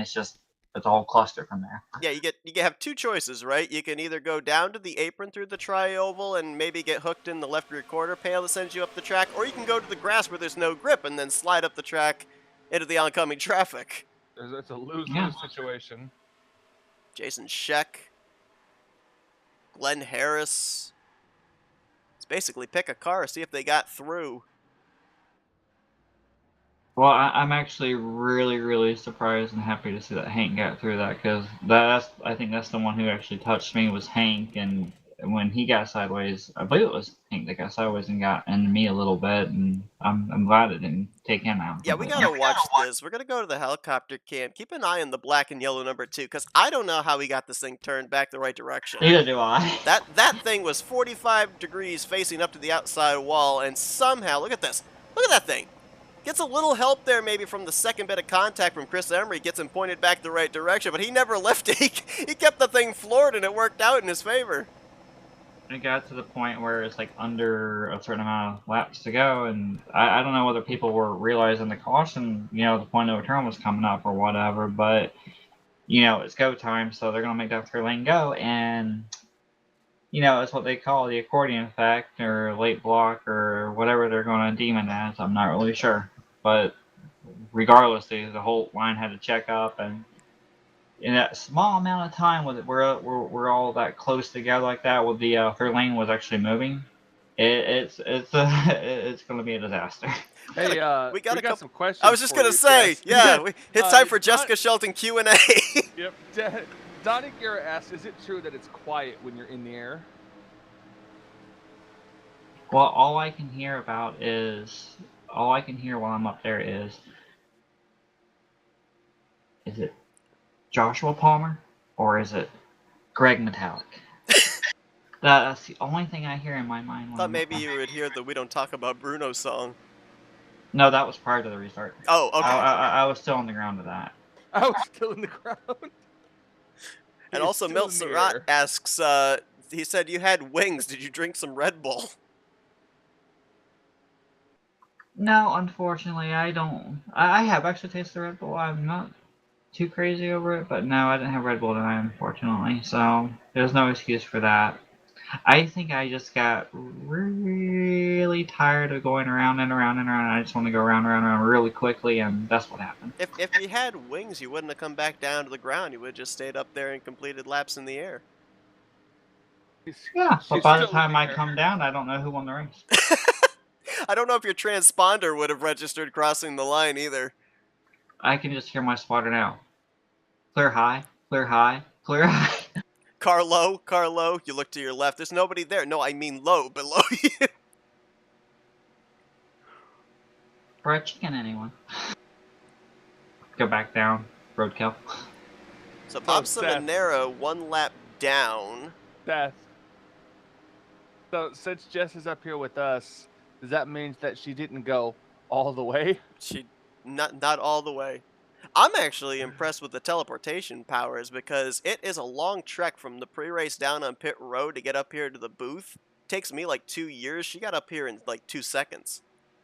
Well, And that was after being checked out of the infield care center.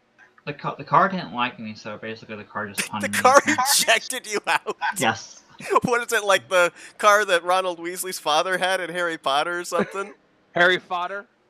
The number 9 thrift books machine can be found somewhere in the Forbidden Forest. All right, lights out atop the pace car, getting ready to go back green. Going to be a 3-lap shootout, maybe, to finish this thing. I will say that someone, I'm not sure whether it was Kelly Causey or Chris Emery. I want to say it might have been Kelly Causey. I just remember something about 0, 0, or 000. Someone did not have one of the gears, and I do not know who it was. It might have been Kelly. Oh. And he's restarting up in the 8th position there. That bright you can't really quote me on that because I couldn't really hear what the discussion's going on. But I think someone's missing a gear up here. I'm not really sure who it is specifically. Well, we'll find out on this restart. That's for sure. Gonna be a 3-lap shootout. We're gonna give the usual disclaimer because we're now in point of no return territory. It's the disclaimer song.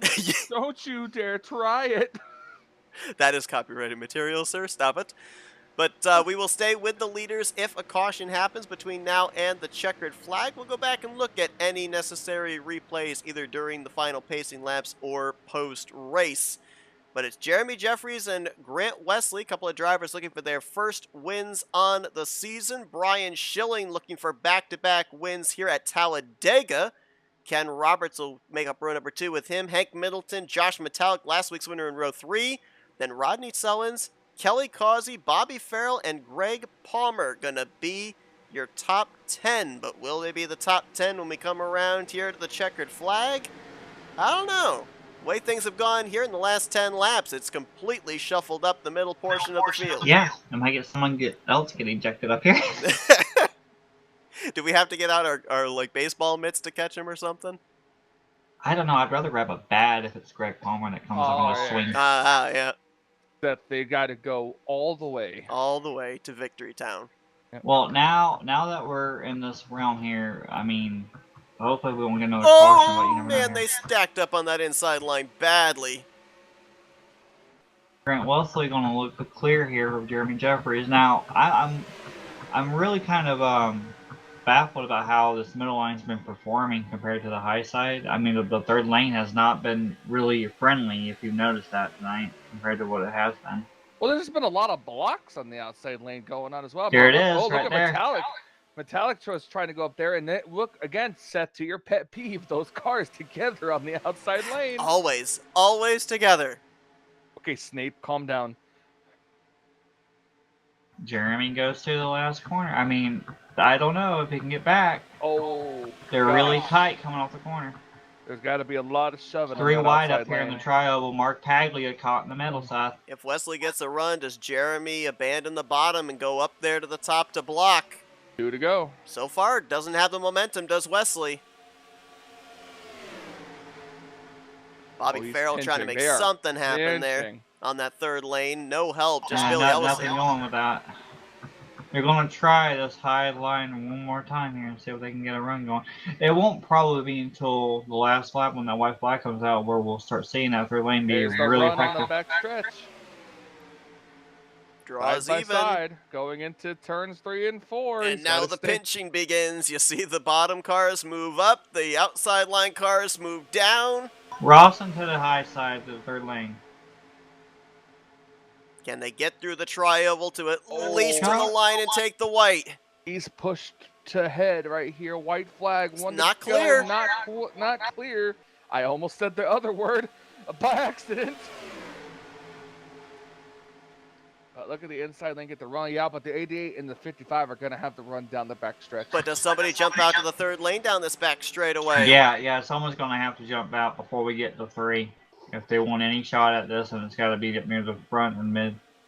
Puck, second. There he goes. Now he's clear. Clear to the bottom, but Ken is to the right rear quarter panel. Ooh, he's gonna have to hope. Oh, little contact. Checks him up on that inside line. Here comes Roberts on the top. Big push from Kelly Causey. Might be a photo finish here at Talladega. Ken's ahead by about half a car length. Grant tries to battle back, but Ken Roberts back to victory lane in the Talladega Challenge Series as he wins here tonight at Talladega Superspeedway. Good for him. It's been a while since I've seen him win. I can't remember what season it was. I remember it was midway portion of a season. It's been at least 3 or 4 seasons. It's been a while, and I don't believe we were in this mod when he won either. And I'm pretty certain it's a longer winless streak than what Metallic snapped last week. And talking about winless streaks, Grant Wesley's winless streak continues, unfortunately.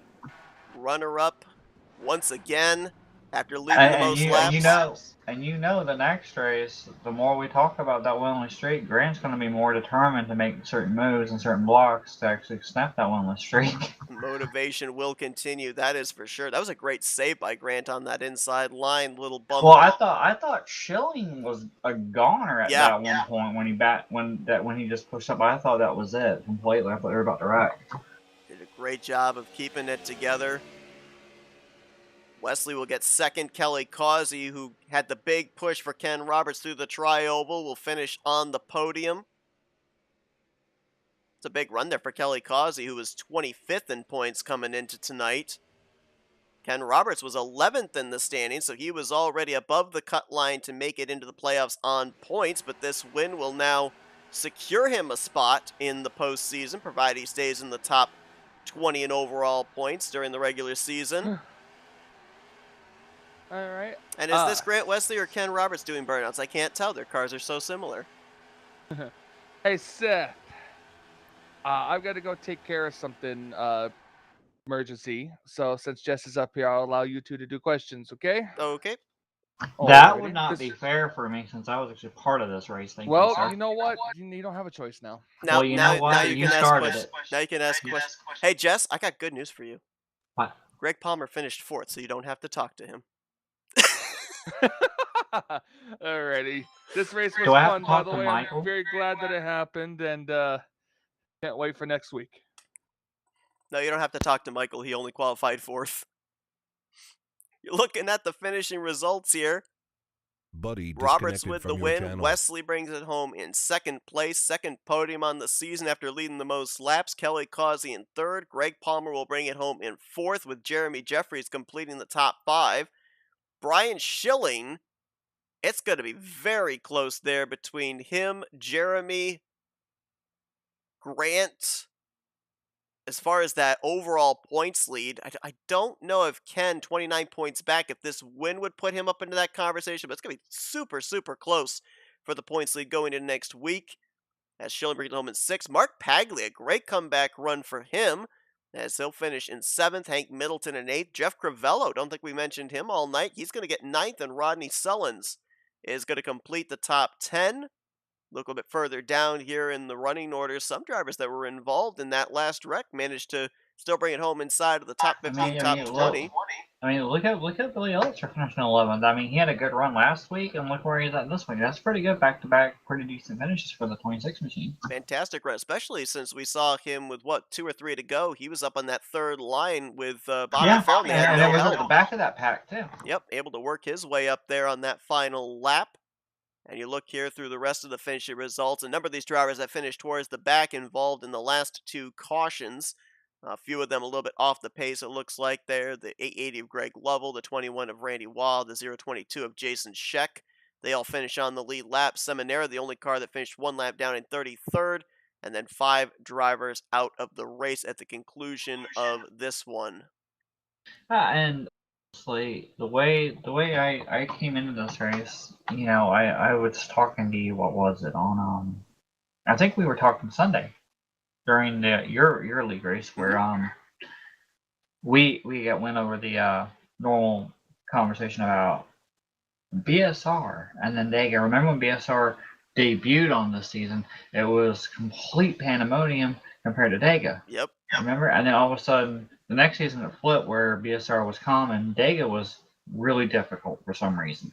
And over the course of the past season or two, it's kind of mellowed out. And all of a sudden, you guys think that they're aware that there's a playoff opportunity if they win this race? Do you think? I think so. I kind of got that feeling there in the closing stages of this one. Started getting to that 15 to go mark. I mean, this is going to be very popular. I mean, I don't care who you are. I don't care if you like Ken or dislike Ken or whatever. You may like him, you may hate him, whatever. But to me, this is a very popular one because it has been forever since we've seen that 55 machine in victory lane. And this is going to be one of the better popular interviews, I'm sure. I'm going to be looking back trying to find when that last win was for Ken Roberts. And shout out to Milt Surratt in our chat. He indeed did call the 55 going to victory lane. So he didn't enact the commenter's curse, if you will. Okay. Then I guess Milt needs to predict who's going to win next week, and he better not say the 22 machine. Milt, send me a list. Send me a list of who's winning ahead of time, and I'll try and act excited. If he says 22, make sure there's a 0 in front of that, because if I see Scheck win, then yeah. Anyway, moving forward. I gotta find out from Milt what the entire rest of the season looks like in the championship and everything. But remember, everyone in this race was also not just struggling to get a playoff shot or get points or whatnot. They're looking to move into the top 32 because the brackets start next week. Exactly. And I think a number of drivers may have been able to do that here tonight that were below that cut line. We'll have to wait, obviously, and see what the fallout is when everything is calculated. But let's see as we head into our FRM post-race wind down. We can hold up our podium finishers. Yep, let's see if we get a hold of third place finisher I Kelly don't Clausen. have permissions anymore, Sappy. User was moved to your channel. Hey Kelly, it's guys up here in the FRM booth. You got us? Yeah, I got you. Tell you what, wild race here tonight. Wild couple of 10, 15 final laps there as well. It was looking like maybe, just maybe, we were going to have a case of deja vu from the first time we were at Talladega, the early yellow and then green the rest of the way, but some big wrecks. It shuffled up the field, especially in the latter half of the top 10 back through the top 20, and then set us up for that 3-lap shootout. Now, you were behind the 55 of Ken Roberts down the back straightaway. We were talking about if anybody there from that third line on back is going to improve their position, they're going to have to make a move there. Did you think about stepping out, trying to make a move there for that win, or were you committed to that 55 the entire second half of that lap? No, I was committed to Ken, and I had Rocket behind me, Palmer, and so we were committed to Ken. And Grant went down, and we said, "Here we go. Let's see if we can push him." And we were able to pull it out. So, but Ken did a great job holding the line, and Greg was pushing the mess out of me. It was just some really good racing.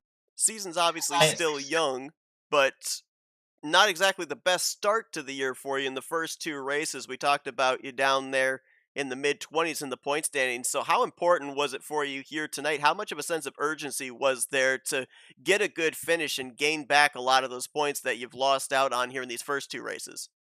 Well, it was important. The start of this one didn't go very well either. I got caught up in that first one, and I had a little bit of damage and wasn't to the front end, so I was doing all right. But I think it's the second to last yellow came in and lost first gear, and so it was one of those deals where we were going to have to stop one more time, and if we would have stopped, coming out of on pit road out doing second, you're just not going to do very well. So I was lucky that we had another caution, which allowed me to come in with everybody else. And to be actually on the restarts, I really wasn't that bad, to be honest. So I was kind of surprised. Second gear, it doesn't really hurt you. But like I said, if wouldn't have had that yellow and I would have had to pit on green there for the last one, it would have been rough for me. But caught a break, which I had in the first 2 weeks, and ended up being able to move around a little bit there to get behind Ken, and so it worked out for us.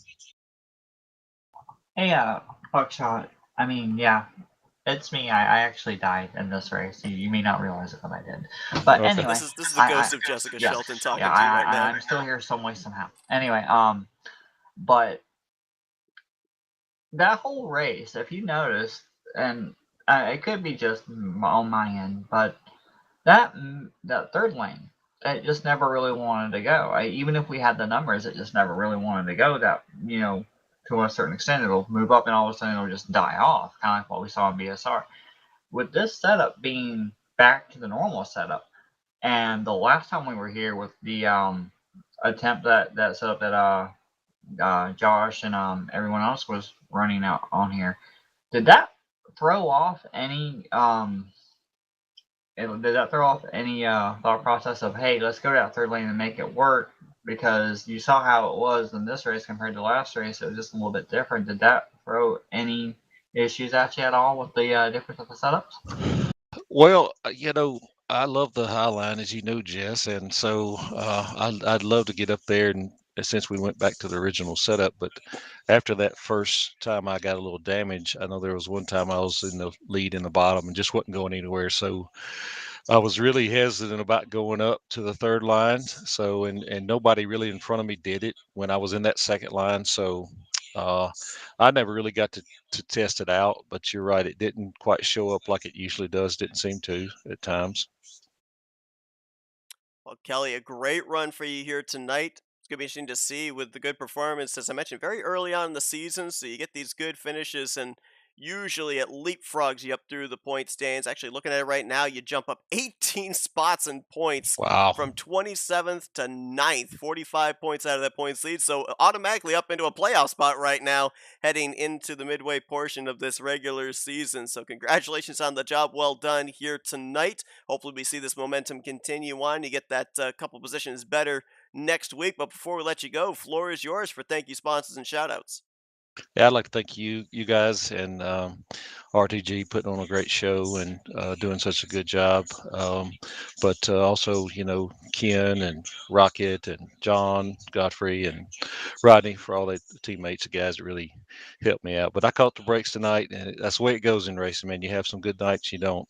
And so it was a fun, and I needed it. A shot in the arm, and hopefully we'll come back Thursday of next week and have another good race. Well, definitely a good race here tonight. Third place performance for Kelly Causey here at Talladega Super Speedway. He'll look to continue this momentum next week at Burnt Screwdrivers Raceway. Best of luck then, Kelly. Thank you. User was moved Kelly, one out of a of your number channel. of drivers that jumped up in the point standings with the good performances here tonight. A driver that did not improve his points position, but closed up the gap between himself and the points lead to -2 as the driver that brings home second place this evening. Let's see if we can dial up Grant Wesley. User was moved to Hey, your Grant, Justin, channel. Seth up here in the FRM booth. You got us? Yeah, I got you. Man, I'll tell you what, I don't know what it is. This 88 car is strong. It's out in front. It leads the most laps, but here tonight, half a car length between you and that checkered flag. Just mentioned it. It seems like every time we talk to you up on the podium, close to winning that race, but coming up short, every single week it just seems to motivate you more. So where are we at the motivation scale for next week? Oh gosh, motivation is through the roof. Man, second place finish. I mean, that's awesome. I'm just happy being up here on the podium, getting to talk to you guys. Um, it does sting though, because I definitely going into turn 3, I thought I had this one. Um, that last restart, it was intense. My palms were sweating. 3 laps to go. I knew that there was going to be some elbows coming. Starting in the second lane, you always got to watch for that third lane, and I seen it. I moved up in front of Ken.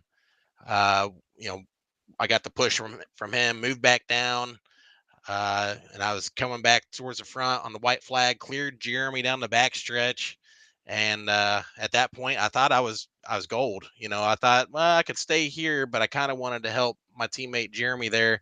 I thought maybe moving down in front of him at the time when I did would kind of help pull that line back ahead, maybe get a 1-2 finish. But yeah, he kind of caught my bumper there on the exit of 2, and kind of we lost some momentum. Uh, it was unfortunate, but man, that was a fun race. I'm thrilled I could be a part of it, and congratulations to Ken Roberts. I want to go back. You mentioned about turn 3, how you felt you had it won there, and you mentioned it. I thought you might have it lost at that point because that was a tremendous save you had on that inside line going into turn 3. At that kind of a point, when you've got that loss of momentum, how do you, in just about less than half a lap, how do you have like the mental strategy with you and your teammates to try and get organized back up, try and get that momentum back while that outside line is formed up? Is there any opportunity to be able to get that momentum back, to be able to get the advantage by the time you guys get back to the start finish line, or has it basically ended at that point? Yeah, you just gotta, as a car out front, you just have to hold a steady line and just trust those guys are gonna push you. I tried to run Ken a little wide there at the tri-oval. Sometimes that works. It's aggressive. It didn't really quite work out. In fact, I think it hurt the inside line ultimately. Um, but yeah, it's pretty much all you can do there. Hey, Grant, good job finishing second, even though, yeah, you know it happened, unfortunately. But, um, so with you making that move to that bottom, I noticed you took your time thinking about what you wanted to do. You didn't immediately go straight down or straight up. You slowly drifted down there. Were you at any point throughout the whole race itself? Did you find any sweet spot? Like, did you ever notice that the bottom or the middle or the high side was treating you a little bit better compared to anything else? Because you started 28th, technically 26 because of Seth and Michael, but still, I mean, you made it pretty good ground and you got it to the front quite quickly. So I'm just curious. I mean, when you got to the front, did you have a sweet spot? I mean, it's no secret, early in a race, if you start in the back, jump to the third lane early and often, and that's how you're going to make your passes. However, it's risk versus reward. When you move up there, you could have early race jitters, and if there's a wreck, it's going to take you clean out. So, I mean, it's sort of a risk going up there, but that is definitely the way to get to the front. Other than that, it really, honestly, this version of this track, the lines are pretty close enough where it really just depends on who you have behind you.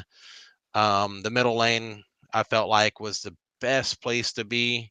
But if you had a few extra guys on the bottom, you could definitely run up front.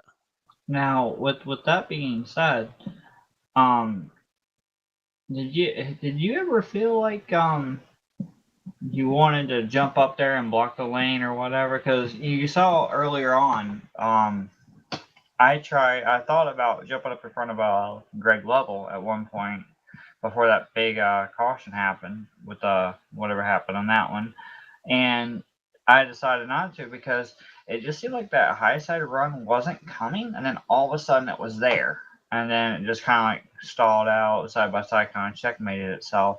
I mean, did you ever have that point where you thought about blocking and then figured that it might be the worst thing you're going to do because it might cause a wreck based on how we were running tonight? Oh yeah, I mean, anytime you throw a block, it don't matter where it's at, it's going to be sketchy on a super speedway. Um, But no, there was a few times like early in the race, I can remember moving up to the third line in front of Chuck, and I don't remember who else was behind him. made the move. I think it was right after the tri-oval, but they didn't catch me until the entry of 1. And well, Chuck's gonna push you, and he just caught me at a bad spot, and it was kind of a bad bump, and it cost us all a little time. But yeah, blocks are generally sketchy here, so generally I try to not do that. You were just in Chuck's way. That's all it is. Yeah. You were just an obstacle. All right, Seth. Well, Grant, a great run for you here tonight. Still in that conversation, only 2 points behind Brian, so in the conversation for the regular season championship as well, which we know pays out just as much points as going to victory lane 3 times. I know it's not the same thing, but obviously you want that checkered flag, but you got an opportunity for that as well. A great start to the season for you here.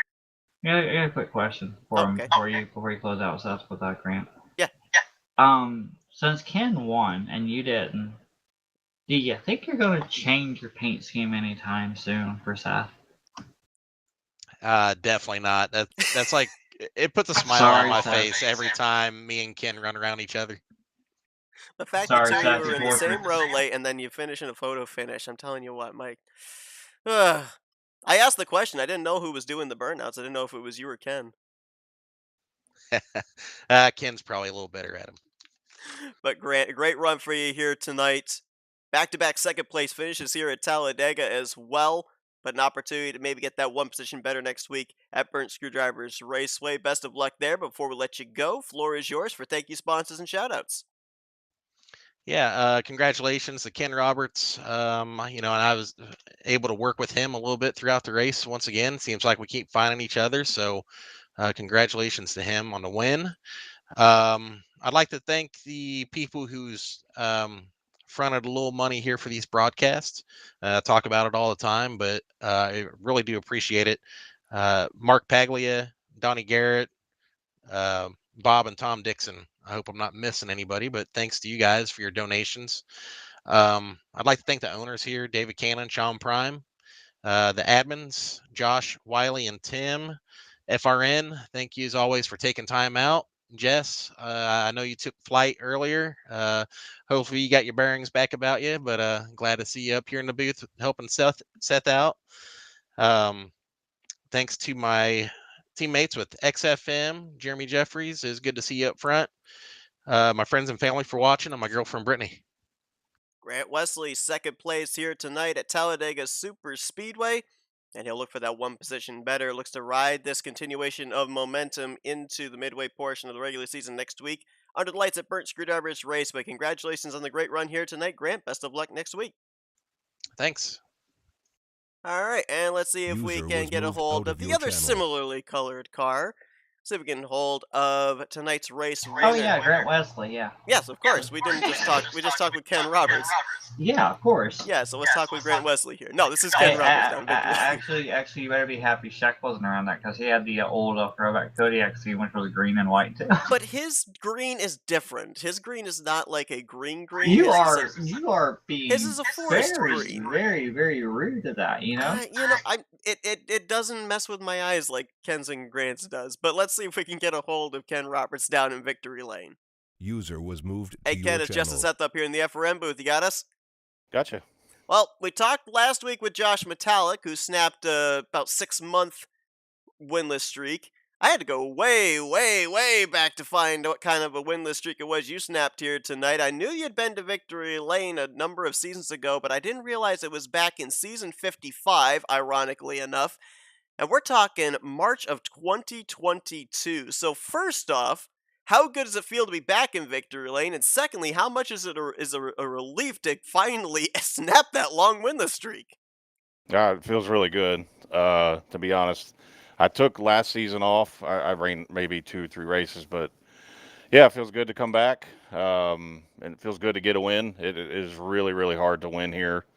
There's so many good drivers. I mean, you could throw a blanket on about 25 of them that could win any race. So yeah, it feels good. Feels good to get one under my belt. Now, as much as the similarity of your schemes plays havoc with my eyes, you and Grant were working really well together in those closing stages. Did it surprise you he jumped down there to the inside line and yielded you the top of the racetrack to try to get to his right rear and be able to battle for this victory? It did really. I was shocked when he went down there. But his teammate Jeremy was down there. Maybe they was working on something. But yeah, I was a little surprised by that because I had planned just to stay with Grant and just get a good finish.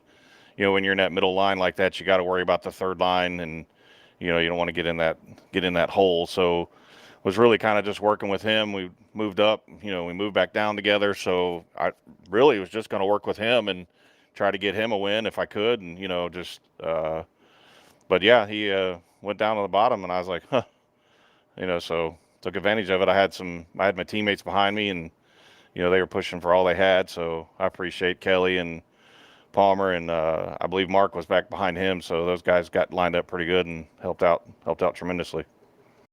Hey, Ken, congratulations on the win. Very popular and very well deserved. And I was really happy to see that you actually won this. I mean, that was spectacular between you and Grant, and congratulations on that. Um, Going back, you started pretty mid pack here toward the back. 25th is what the chart says. Technically 24th because of Michael, but you know, this race was a very exhausting, aggressive race. I mean, I'm sure you have insight about what I'm referring to this whole race. I'm not gonna make a big deal on that, but with how aggressive it was and how strenuous it was, are you just now going to sit there and say, okay, I got to win. I'm in the playoffs. I'm just going to try to rack up top 10 and decent runs, or are you actually going to just go all out and try to keep getting wins every single week, no matter how aggressive and how strenuous and how exhausting the races are going to be? Because, I mean, we all know that you get the normal season championship. What is it, Seth? I think 15 bonus points. Yeah, I believe so. Going into the playoffs. So, I mean, are you wanting to try to aim for that, or you just want to try to get consistent runs now? I kind of have the same philosophy at every race. I just try to go in and get as good as finish as I can. Get in and out of the pits clean. And really that's really all I try to do because it's very very competitive here. So really that's really the goal. Each and every race is just to go in and get the best finish I can. So, well, having the win helps. With the playoff stuff, and so really just try to build on that, I guess. Another thing I wanted to ask you was before that caution happened, okay, but before the caution, how good were you on making it with fuel? But I was just really curious about that. I was real close. It's real close. So that caution saved me. But I was going to go for it. So I mean, I was within a lap, and I can make that up. I think in a fuel run. So I was okay. Ken, you've obviously had great numbers here at Talladega to start out the season. We talked to you on the podium 2 weeks ago. Didn't have the best of run last week at Burnt Screwdrivers Raceway, but then the victory here tonight. You talk about the momentum here in this series, but I want to do a little precursor to what we're going to be covering tomorrow night when we come live at the Primetime Racing League in their Friday night Super Speedway Truck Series. You're leading the points there. You have 3 victories. How can a win like this help translate momentum over to another series, especially when it's less than 24 hours away? Yeah, I mean it's that's a big playoff race tomorrow night. So I'll go out there and just give it the best I got. I've gotten lucky, getting some wins over there. A lot of those wins you can attribute to teammates, being lined up and getting some good pit stops and getting lined up at the end. So yeah, we'll give it our best tomorrow and see what happens. But tonight we're gonna enjoy this one. Well, we're looking forward to seeing what you bring to the table when we cover that race at Primetime Super Speedway. But here tonight at Talladega Super Speedway, congratulations on the job well done, the race victory here. Moving up in the point stands as well, currently in a tie for 5th in the overall points, so positioned well up inside the top 10, currently in possession of a playoff spot. be going to be interesting, as Jess alluded to see what your strategy is going to be here down the remainder of the season, depending on what your position is in the closing stages of those races. Can I just point a couple things out, Ken, real quick? Number one, I asked Grant about changing his paint scheme because of Seth and his old age. He just cannot tell the difference between them. Grant doesn't want to do it. Grant just wants to keep him suffering. So I will ask you, have you ever thought about changing the scheme on your 55 from Mountain Dew to a different color or a different sponsor at all? No, I've not thought about that. Okay, Seth, you're dead. You're dead the whole nobody season. cares about the commentators. So I do want to point this out. I'm sure it's on there, but you might want to put Buick in big bold letters because Seth had no idea that you were running a Buick. You'd have to talk to Rodney. I don't paint any cars. Okay, well, I mean, I will do that, and then maybe we can race that Pensacola. My dad's the one that can look at the front end of a car and tell you the manufacturer and the year. I don't have that talent. Seth, we'll go to Pensacola, and we'll run it at Pensacola. Okay, sounds like a good idea. I will probably think that's the correct pronunciation and spelling of that track as well, knowing me. But Ken, congratulations on the victory here tonight. Go and enjoy it. But before we let you go, we're giving the opportunity for Victory Lane. Thank you, sponsors, and shout-outs. Yeah, I'd like to thank the guys here at RTG. I mean, Josh and all of his admins. I know Wiley's not doing too good. Thoughts and prayers with him. And Tim was off watching football tonight, so some of the other guys stepped in. But the guys here at RTG put on a great show. They, outstanding races. Thank you guys for Seth for the Flatout Racing Network for the broadcast. Unfortunately, I have to go to work. I'm supposed to be at work at 9, but I'll watch it sometime tomorrow. And then thank the guys that sponsored the Flatout Racing, to cover all that. Really appreciate that. And I'd like to thank my teammates, Kelly and Greg and Rodney. Those guys really helped me out there at the end of the race, so I appreciate those guys. And Rodney does all my paints on my cars, and I asked him, I said, did you paint Grant's car? And he said, no, it was a car that Grant had from years ago. So it just kind of worked out that they, they're very similar. And I always seem to find Grant for some reason, so I don't know what we can do. Maybe just change my numbers to red or something, maybe a red outline to get some differentiate them. So I'll talk to Rodney. I might have to have a talk with Rodney too. But we saw last week a driver snap a half-year winless streak. Ken Roberts tonight snaps a 2.5-year winless streak. He's back in victory lane in the RTG Talladega Challenge Series. Congratulations on the great run here tonight, Ken. Best of luck here with that win in your pocket in the remainder of this regular season in preparation for the playoffs. All right, thanks guys. Have a good night. Ken Roberts, your winner. Third User different was winner moved out of on your the channel. season. Brian So it's my Schilling, turn next, Josh right? Metallic, and Ken Roberts now the race winners that are preliminary playoff contenders, if you will, to kick off this season. The question is, who's going to be joining them with still another 5, 6 races left in the regular season? Hey, who else has winless streaks besides me? Grant. I have to ask. Grant's on a Nobody winless streak. cares. We don't talk about Bruno. We don't. No, Especially since he won't change his paint scheme. Him or Ken. But now anyway. I find out that Rodney painted both the cars, so now Rodney's the Now, how the does that problem. make you feel? I don't know. Now who's Rodney that and I for? gotta have a talk. Talladega? Sorry. Yeah, imagine if they run some riskier than Talladega. We're going to have a problem. And I actually didn't know why Tim wasn't in the field tonight. It now makes sense because the Bills are playing the Dolphins But tonight. also, I didn't ask this, but did you know that Joe wasn't here at theater tonight? Oh, I did not actually know. We No, had a lot of drivers missing tonight. I was working with Seminara, and I was looking around to see who else was there. I mean, there was John, there was Bernie, and I'm like, I was making ideas about fuel mileage with Bob, and Bob had to go in because he was in the back, so I went in with him. At least he'd have a buddy back there, and because I didn't know where John was running or Bernie at the same time, and I'm like, well, Joe's not here, and you know what I mean. So it was like, I was kind of shocked that the Spirito didn't make it tonight. But anyway, I mean, overall it was a good race. A lot of action, a lot of aggressive action on track. I mean, I don't know if it's going to roll over to next week based on the fact that we've got 3 down and now we got the 4th one coming up. And the time is ticking to get into the playoffs. So I mean, so I don't know how these guys are gonna start developing their strategies and what they're gonna do now based on what we saw tonight. Which is interesting because I was just about to ask you that from the driver's point of view, you obviously can feel the energy out there in the field that we up in the booth cannot experience.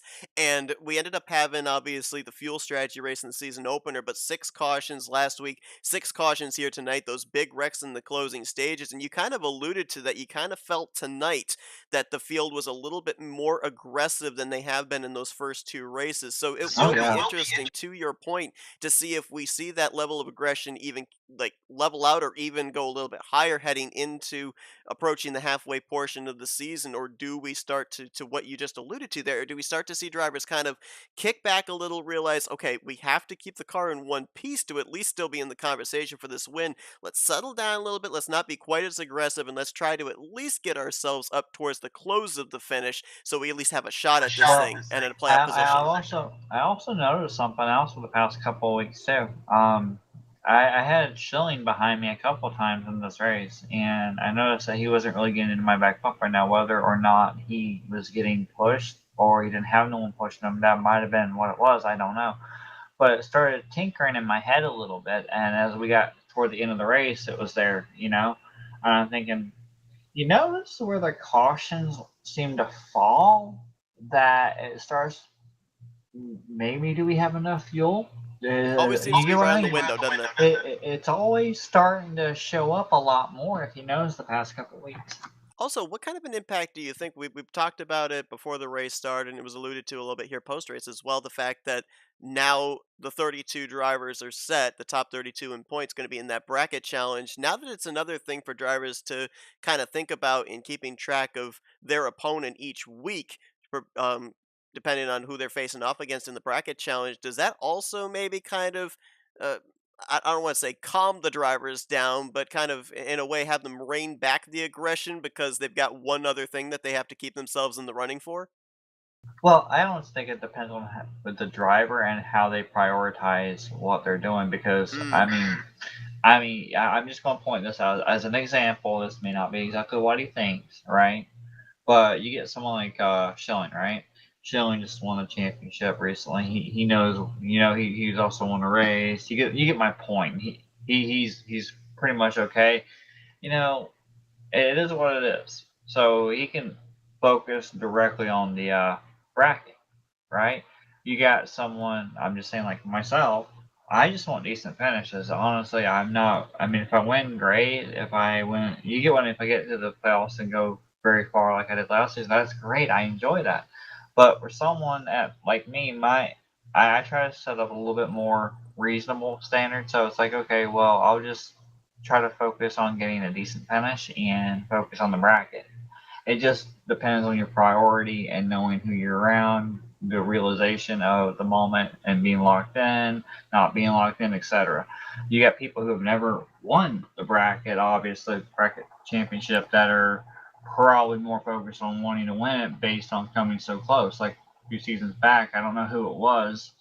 It might have been Jeremy, or it might have been I don't know if it was Jeremy or Joe or someone who was talking about how that's one thing they wanted on to do, that to check off, was that bracket championship. So Yeah, that's a fair point because I don't think I can even count on 2 hands the amount of times that I've talked to a driver down in Victory Lane and said, "Hey, how's it feel to get that checkered flag?" And they'll say, "Yeah, it's great. I'm also really glad that I won my bracket challenge battle." Because it seems like that seems to be a pretty high priority on a lot of people's lists. But it will be very interesting to see here now with 3 races under our belts what the mentality of drivers will be in preparation for next week. absolutely, because like we've been doing, we've seen a lot of changes, and now that the setup's kind of brought back to where it was, it's gonna be interesting to see how calm the next day race is going to be compared to what we saw tonight, little on BSR in the middle.